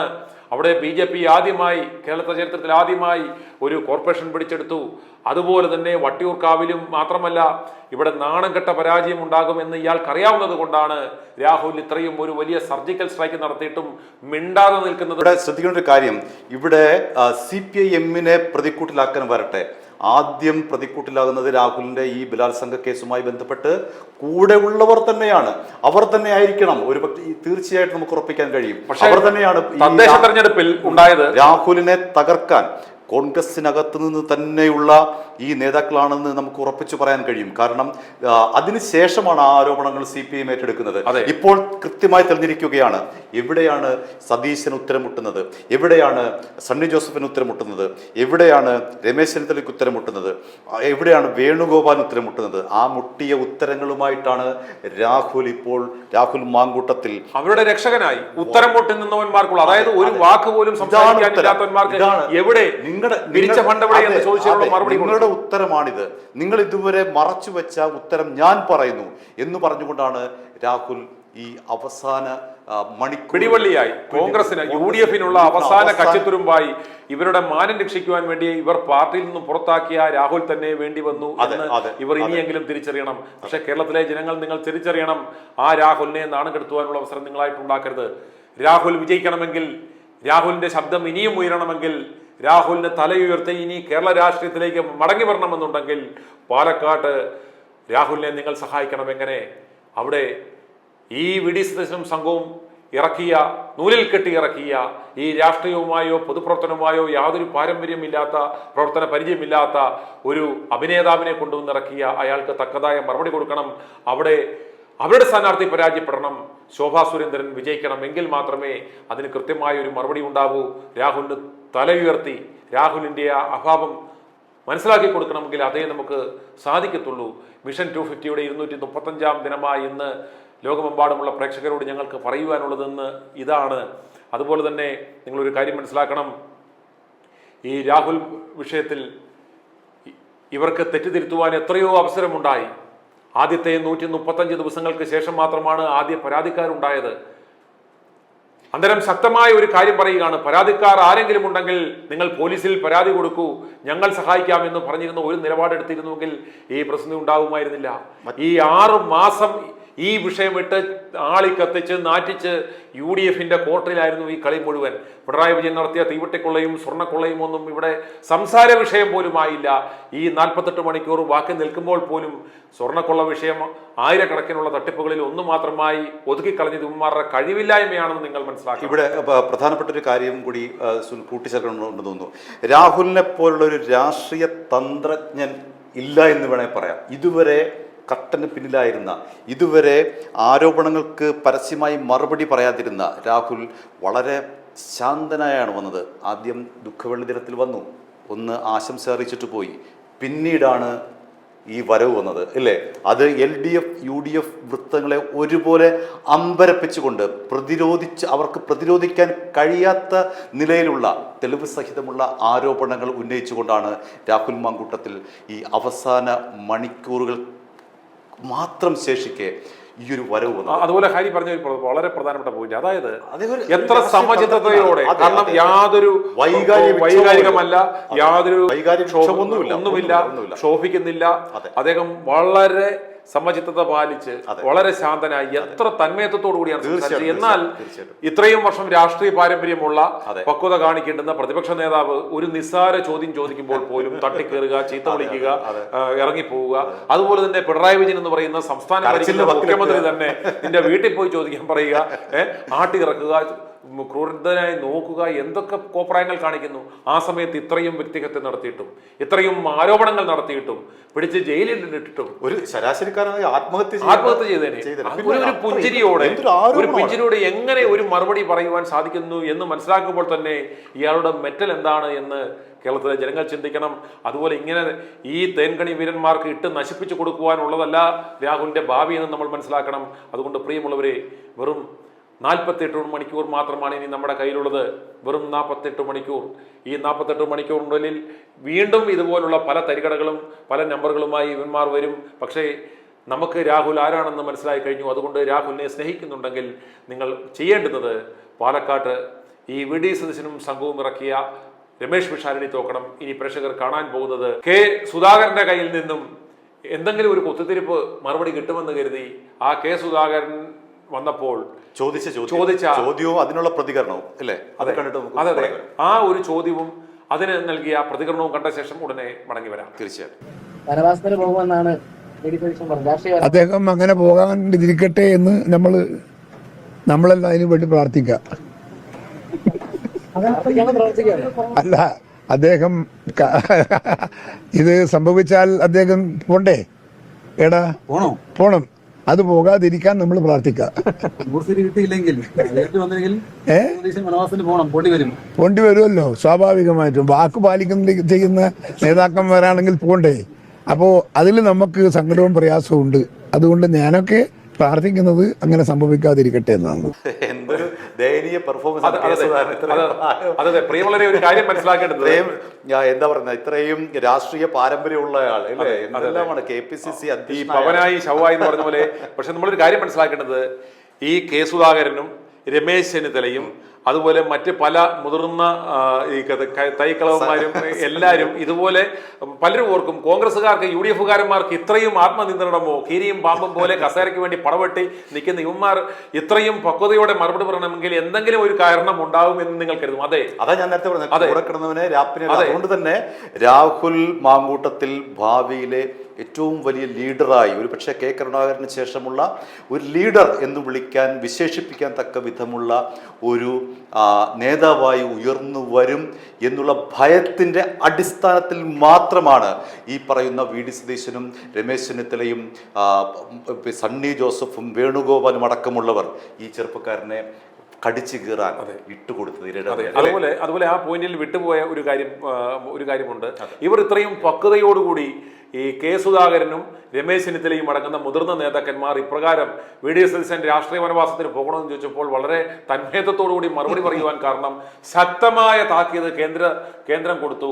ഇനി ഏതവനെങ്കിലും മുഖ്യമന്ത്രി വിഷയത്തിൽ കയറി അഭിപ്രായം പറയുകയോ ആരാകും മുഖ്യമന്ത്രി എന്ന് പറയുകയോ എന്തെങ്കിലും ചെയ്താൽ വെച്ചേക്കത്തില്ല എന്ന് അന്ത്യശാസനം കൊടുക്കുകയും ഭീഷണിപ്പെടുത്തുകയും ചെയ്തിട്ടുണ്ട് എന്ന് മുതിർന്ന നേതാക്കന്മാർ ITV ന്യൂസിനെ അറിയിച്ചിട്ടുണ്ട്. അതുകൊണ്ട് മാത്രമാണ് ഇവന്മാരുടെ ഭാഗത്തുനിന്നും ഇത്രയും മാന്യമായ ഒരു മറുപടി കിട്ടിയതെന്ന് ഓർക്കണം. ഇത് രാഹുൽ മാങ്കൂട്ടത്തെ പോലെയല്ല. ഇത് ഇവന്മാരെ പേടിപ്പിച്ച് പാർട്ടിയിൽ തന്നെ കാണത്തില്ല എന്ന് അന്ത്യശാസനം കൊടുത്തുകൊണ്ടാണെന്ന് മനസ്സിലാക്കാം. അന്നേരം അടിപ്പാന്തിക്ക് ശേഷം നമ്മൾ തുടങ്ങും. പ്രിയമുള്ളവരെ, നമ്മുടെ ഈ ലൈവ് ഇന്ന് പരിസമാപ്തിയിലേക്ക് പോകുന്നതിന് മുമ്പ് ഞങ്ങൾ ഒരിക്കൽ കൂടി പറഞ്ഞുകൊള്ളട്ടെ, നമ്മൾ ലോക മാധ്യമ ചരിത്രത്തിൽ ആദ്യമായിട്ടാവാം ഒരു വിഷയത്തിനു വേണ്ടി ഒരു നീതിക്ക് വേണ്ടി പൊതുജനങ്ങളുടെ ആവശ്യപ്രകാരം ഒരു ഓൺലൈൻ പ്ലാറ്റ്ഫോം ഇത്രയും ദൈർഘ്യമായ ദിവസങ്ങൾ മിഷൻ 250 എന്ന പേരിൽ നമ്മളൊരു മിഷൻ ആരംഭിച്ചു. ഇന്ന് വളരെ വിജയകരമായി അതിൻ്റെ 235 ദിനത്തിലേക്ക് നമ്മൾ എത്തിയിരിക്കുകയാണ്. ഈ 235 ദിനത്തിലേക്ക് എത്തുമ്പോൾ നമ്മൾ ലക്ഷ്യം വെച്ചത് രാഹുൽ മാങ്കൂട്ടത്തിൽ നിന്ന് നീതി തേടിയാണ് നമ്മൾ ഈ ക്യാമ്പയിൻ ആരംഭിച്ചത്. രാഹുലിന് നീതി ലഭിക്കുക എന്ന് പറയുന്നത് നമ്മൾ ആദ്യമേ പ്രതീക്ഷിച്ചത് രാഹുലിനെ ഇവർ തെറ്റ് മനസ്സിലാക്കി പാർട്ടിയിലേക്ക് തിരികെ എടുത്ത പദവികൾ നമ്മൾ തിരികെ നൽകും എന്ന് പ്രതീക്ഷിച്ചു. അത് ഉണ്ടായില്ല. അവർ കൂടുതൽ രാഹുലിനെ വേട്ടയായി നശിപ്പിക്കുവാൻ ശ്രമിച്ചപ്പോൾ ഈ മിഷൻ 250യുടെ വിജയം എന്ന് പറയുന്നത് സമാനതകളില്ലാത്ത കടന്നാക്രമണമാണ് ഇവിടെ ഉണ്ടായത്. ഇവിടെയുള്ള സകല മാധ്യമങ്ങളും, സകല പത്രമാധ്യമങ്ങൾ, സകല വാർത്താ മാധ്യമങ്ങൾ, ദൃശ്യമാധ്യമങ്ങൾ, ഡിജിറ്റൽ മാധ്യമങ്ങൾ, അതുപോലെ തന്നെ FM റേഡിയോകൾ, അങ്ങനെ സകല മാധ്യമങ്ങളും ചേർന്ന് ഈ രാഹുലിനെ പെണ്ണുപിടിയനെന്നും ബലാത്സംഗ വീരനെന്നും അതൊക്കെ നമ്മൾ ഇവിടെ നിന്ന് ഒരു റേപ്പ് കേസിലെ പ്രതിയെ വെളുപ്പിക്കുകയല്ല. അതെ, അതൊക്കെ കോടതി തീരുമാനിക്കുന്നതാണ്. ഇദ്ദേഹം ബലാത്സംഗം ചെയ്തിട്ടുണ്ടോ, ഇദ്ദേഹം എത്ര പേരെ ബലാത്സംഗം ചെയ്തു, അതൊക്കെ കോടതിയുടെ തീരുമാനം. കേസ് ആർക്കെതിരെയും ആർക്കും കൊടുക്കാം. അപ്രകാരം കോടതി തീരുമാനിക്കട്ടെ. ഞങ്ങൾ ഇവിടെ അങ്ങനെ പ്രേക്ഷകർ തെറ്റിദ്ധരിക്കരുത്. കാരണം ഒരു റേപ്പ് കേസിലെ പ്രതിയെ ഇവർ പറഞ്ഞു പരത്തിയതുപോലെ, അല്ലെങ്കിൽ ഇവർ അടച്ചാക്ഷേപിച്ചതുപോലെ, അല്ലെങ്കിൽ ഇവർ വേട്ടയാടിയതുപോലെ ഒരു ബലാത്സംഗ കേസിലെ പ്രതിയെ വന്നിരുന്ന് ന്യായീകരിക്കുക എന്നുള്ള ഒരു ചിന്തയുണ്ടെങ്കിൽ അതല്ല ഞങ്ങളുടെ ലക്ഷ്യം. അതല്ല, അത് കോടതിയാണ് തീരുമാനിക്കേണ്ടത്. അത് വിധി പറയാൻ നമ്മൾ ആരുമല്ല. മറിച്ച് രാഹുൽ മാങ്കൂട്ടത്തിനെതിരായി കൃത്യമായ വേട്ടയാടൽ കോൺഗ്രസിനകത്ത് നിന്നുണ്ടായിട്ടുണ്ട് എന്നുള്ളത് പുറത്തു കൊണ്ടുവരിക എന്നുള്ളതും രാഹുലിൻ്റെ ഡെപ്ത്, അദ്ദേഹത്തിൻ്റെ രാഷ്ട്രീയ തന്ത്രജ്ഞത, അദ്ദേഹത്തിൻ്റെ രാഷ്ട്രീയമായ ബോധ്യങ്ങൾ എത്രത്തോളം ഉണ്ട് എന്ന് പറയുക മാത്രമാണ് ഞങ്ങളുടെ ലക്ഷ്യം. അതുപോലെ നമ്മളുടെ ഒരു വിജയം എന്ന് നമുക്ക് പറയാവുന്നത് ഈ രാഹുലിനെ തുടക്കത്തിൽ തന്നെ ഈ ക്യാമ്പയിൻ വന്നപ്പോൾ തന്നെ നശിപ്പിച്ച് അയാളുടെ മാനം കെടുത്തി ഇതൊരു ചർച്ചാ വിഷയമാക്കി മാറ്റാതെ ഇതിനെ ചവിട്ടി ഒതുക്കുവാൻ ശ്രമിച്ചപ്പോൾ ഈ വിഷയം ഈ വരുന്ന 6 മാസവും രാഹുലിന്മേൽ ജനങ്ങൾക്കുള്ള പ്രതീക്ഷ നഷ്ടപ്പെടുത്താതെ, അന്നേരവും ഹരി പറഞ്ഞതുപോലെ ഇദ്ദേഹം തെറ്റ് ചെയ്തിട്ടുണ്ടെങ്കിൽ അതിനെ ഞങ്ങൾ ന്യായീകരിക്കുകയല്ല. ഇതിനകത്തൊരു നീതി നിഷേധമുണ്ട്, ഇതിനകത്തൊരു വ്യക്തിവൈരാഗ്യമുണ്ട്. ഒരു ചെറുപ്പക്കാരന്റെ രാഷ്ട്രീയ ഭാവി തകർക്കുക എന്ന ലക്ഷ്യത്തോടു കൂടിയുള്ള ഒരു തേൻകണിയാണ് ഇത് എന്ന ആ സന്ദേശം ഞങ്ങൾ ജനങ്ങളിലേക്ക് നൽകി. ഓരോ വീടുകളിലും ഇരിക്കുന്ന ഓരോ പെങ്ങന്മാർക്കും, ഈവൻ 90-98 വയസ്സുമുള്ള ആളുകൾ പോലും i2 ന്യൂസിലേക്ക് വിളിച്ച് അവരുടെ സങ്കടം പറഞ്ഞു, അവർ കരഞ്ഞു, പലരും നേർച്ച നേർന്നു, രാഹുലിന് വേണ്ടി പ്രാർത്ഥിച്ചു, ഇപ്പോഴും പ്രാർത്ഥിച്ചു കൊണ്ടിരിക്കുന്നു. അങ്ങനെ അന്നേരം ഈ വിഷയത്തെ ഒരു വൈകാരികമായ ഒരു വിഷയമാക്കി രാഹുലിനെ നെഞ്ചോട് ചേർത്ത് പിടിക്കുന്ന ഒരു വശത്ത് സകല മാധ്യമങ്ങളും നിയമ സംവിധാനങ്ങളും പോലീസും ചേർന്ന് സ്വന്തം പാർട്ടിക്കാരും അടക്കം വേട്ടയാടാൻ ശ്രമിച്ചപ്പോൾ i2 ന്യൂസ് എന്ന് പറയുന്ന ഒരേ ഒരു മാധ്യമമാണ് തുടക്കം മുതൽ ഇന്ന് 235 ദിവസം വരെ ഇദ്ദേഹത്തിന് വേണ്ടി ഞങ്ങൾ നിന്ന് ശബ്ദിച്ച് ഇദ്ദേഹത്തിന്റെ ആ നിരപരാധിത്വം ജനങ്ങളിലേക്ക് മനസ്സിലാക്കി വൈകാരികമായി ഈ വിഷയത്തെ ഞങ്ങൾ ആളിക്കത്തിച്ച് ഈ വിഷയം ഇന്നും രാഹുലിന് അനുകൂലമായി തീർക്കുവാൻ ഇന്ന് ഈ വോട്ടെടുപ്പിന് വെറും 48 മണിക്കൂർ മാത്രം ബാക്കി നിൽക്കെ ഈ വിഷയത്തെ അതിൻ്റെ അർഹിക്കുന്ന പ്രാധാന്യത്തോടുകൂടി തന്നെ രാഹുലിന് ഒരു നീതി കിട്ടാൻ പറ്റാവുന്ന ഒരു അവസ്ഥയിലേക്ക് ഇതിനെ ആളിക്കത്തിച്ച് നിർത്തുന്നതിൽ i2 ന്യൂസിനും ഞങ്ങളുടെ പ്രേക്ഷകർക്കും വലിയ പങ്കുണ്ട് എന്ന കാര്യത്തിൽ ഞങ്ങൾക്ക് വളരെയേറെ ചാരിതാർത്ഥ്യമുണ്ട്. പാലക്കാട്ട് രാഹുൽ വിജയമെന്തുമായിക്കോട്ടെ, പക്ഷേ പാലക്കാട്ട് രാഹുലിനെ നിങ്ങൾ സ്നേഹിക്കുന്നുണ്ടെങ്കിൽ നമുക്ക് നിങ്ങളോടുള്ള ആ സ്നേഹം പ്രകടിപ്പിക്കുവാൻ, അതുപോലെ ഈ ചെറുപ്പക്കാരനെ ഇത്രയും ഈ 6 മാസം വേട്ടയാടിന് നിങ്ങൾക്ക് മറുപടി പറയുവാനുള്ള ഏറ്റവും നല്ല ഒരു അവസരമാണ് വരാൻ പോകുന്നത്. ഇനി ഈ അവസരം പോയാൽ നമുക്ക് ലഭിക്കത്തില്ല എന്ന് ഒരിക്കൽ കൂടി ഓർമ്മിപ്പിച്ചുകൊണ്ട് ഞങ്ങൾ ഈ ലൈവ് ഇവിടെ അവസാനിപ്പിക്കാൻ പോവുകയാണ്. പ്രിയമുള്ളവരെ, യാതൊരു കാരണവശാലും നിങ്ങൾ പാലക്കാട്ട് ഈ വി.ഡി. സതീശനും സംഘവും കെട്ടിയിറക്കിയ ആ സ്ഥാനാർത്ഥിയെ വിജയിപ്പിക്കരുത് എന്ന് ഒരിക്കൽ കൂടി അഭ്യർത്ഥിച്ചുകൊണ്ട് ഇന്നത്തെ ലൈവ് ഇവിടെ പൂർത്തീകരിക്കുന്നു. രാഹുൽ ശക്തനായി തിരികെ വരും. ഈ മിഷൻ 250യുടെ അവസാനം എന്ന് പറയുന്നത് നമുക്കൊരു സന്തോഷ പര്യവസായിയായി മാറണം. അതുപോലെ വി.ഡി. സതീശൻ എന്ന് പറയുന്ന ആ നരാധമനെ, ഇതിൻ്റെ എല്ലാം പിന്നിൽ പ്രവർത്തിച്ച ആ നരാധമനെ പറവൂരുകാർ ഏറ്റവും ദയനീയമായ രീതിയിൽ പരാജയപ്പെടുത്തണമെന്നും ഞങ്ങൾ അഭ്യർത്ഥിക്കുകയാണ്. ഇയാളുടെ സകല കുടിലതയും തന്ത്രം ഉപയോഗിച്ചുകൊണ്ടും കഴിഞ്ഞ 5 പ്രാവശ്യം എങ്ങനെ വിജയിച്ചോ അതേ പണി ഇയാൾ ചെയ്യുമെന്ന് നമ്മൾക്ക് ഉറപ്പുണ്ട്. പക്ഷേ പാലക്കാട്ട് നിങ്ങൾ മറക്കരുത്. അതുപോലെ തന്നെ ഇദ്ദേഹത്തെ രാഷ്ട്രീയ വനവാസത്തിന് അയക്കാനുള്ള മികച്ച അവസരമാണ് നമ്മുടെ മുന്നിലുള്ളത്. അതുകൊണ്ട് നിങ്ങൾ എന്ത് ചെയ്യേണ്ടുന്നത്, പിണറായി സർക്കാർ യാതൊരു കാരണവശാലും വരാൻ പാടില്ല. UDF അധികാരത്തിൽ വരണം. അതിനായി പരമാവധി 70 അല്ലെങ്കിൽ 72 സീറ്റിൽ കൂടുതൽ UDF ഉണ്ടാവാൻ പാടില്ല. അപ്രകാരം ഉണ്ടായാൽ ഇത്ര ദയനീയമായ ഒരു പരാജയം ഏറ്റുവാങ്ങിയ UDF നയിച്ച ഈ വി ഡി സതീശൻ 100 സീറ്റുകൾ മിന്നും വിജയം ഉണ്ടായില്ലെങ്കിൽ ഞാൻ വനവാസത്തിന് പോകുമെന്ന് പറഞ്ഞ ഈ വി ഡി സതീശനെ നമുക്ക് വനവാസത്തിന് അയക്കണം. അതിനുള്ള അവസരം ഉണ്ടാക്കണം എന്ന് പറഞ്ഞുകൊണ്ട് അവസാനിക്കുന്നു. ശ്രമിച്ചതിന് നന്ദി. തീർച്ചയായിട്ടും പ്രേക്ഷകർക്ക് നന്ദി. i2i News, an eye for truth. i2i News subscribe ചെയ്തിട്ടില്ലാത്തവർ ഇപ്പോൾ തന്നെ സബ്സ്ക്രൈബ് ചെയ്യുക. നോട്ടിഫിക്കേഷൻ ലഭിക്കുവാൻ ബെൽ ബട്ടണും അമർത്തുക.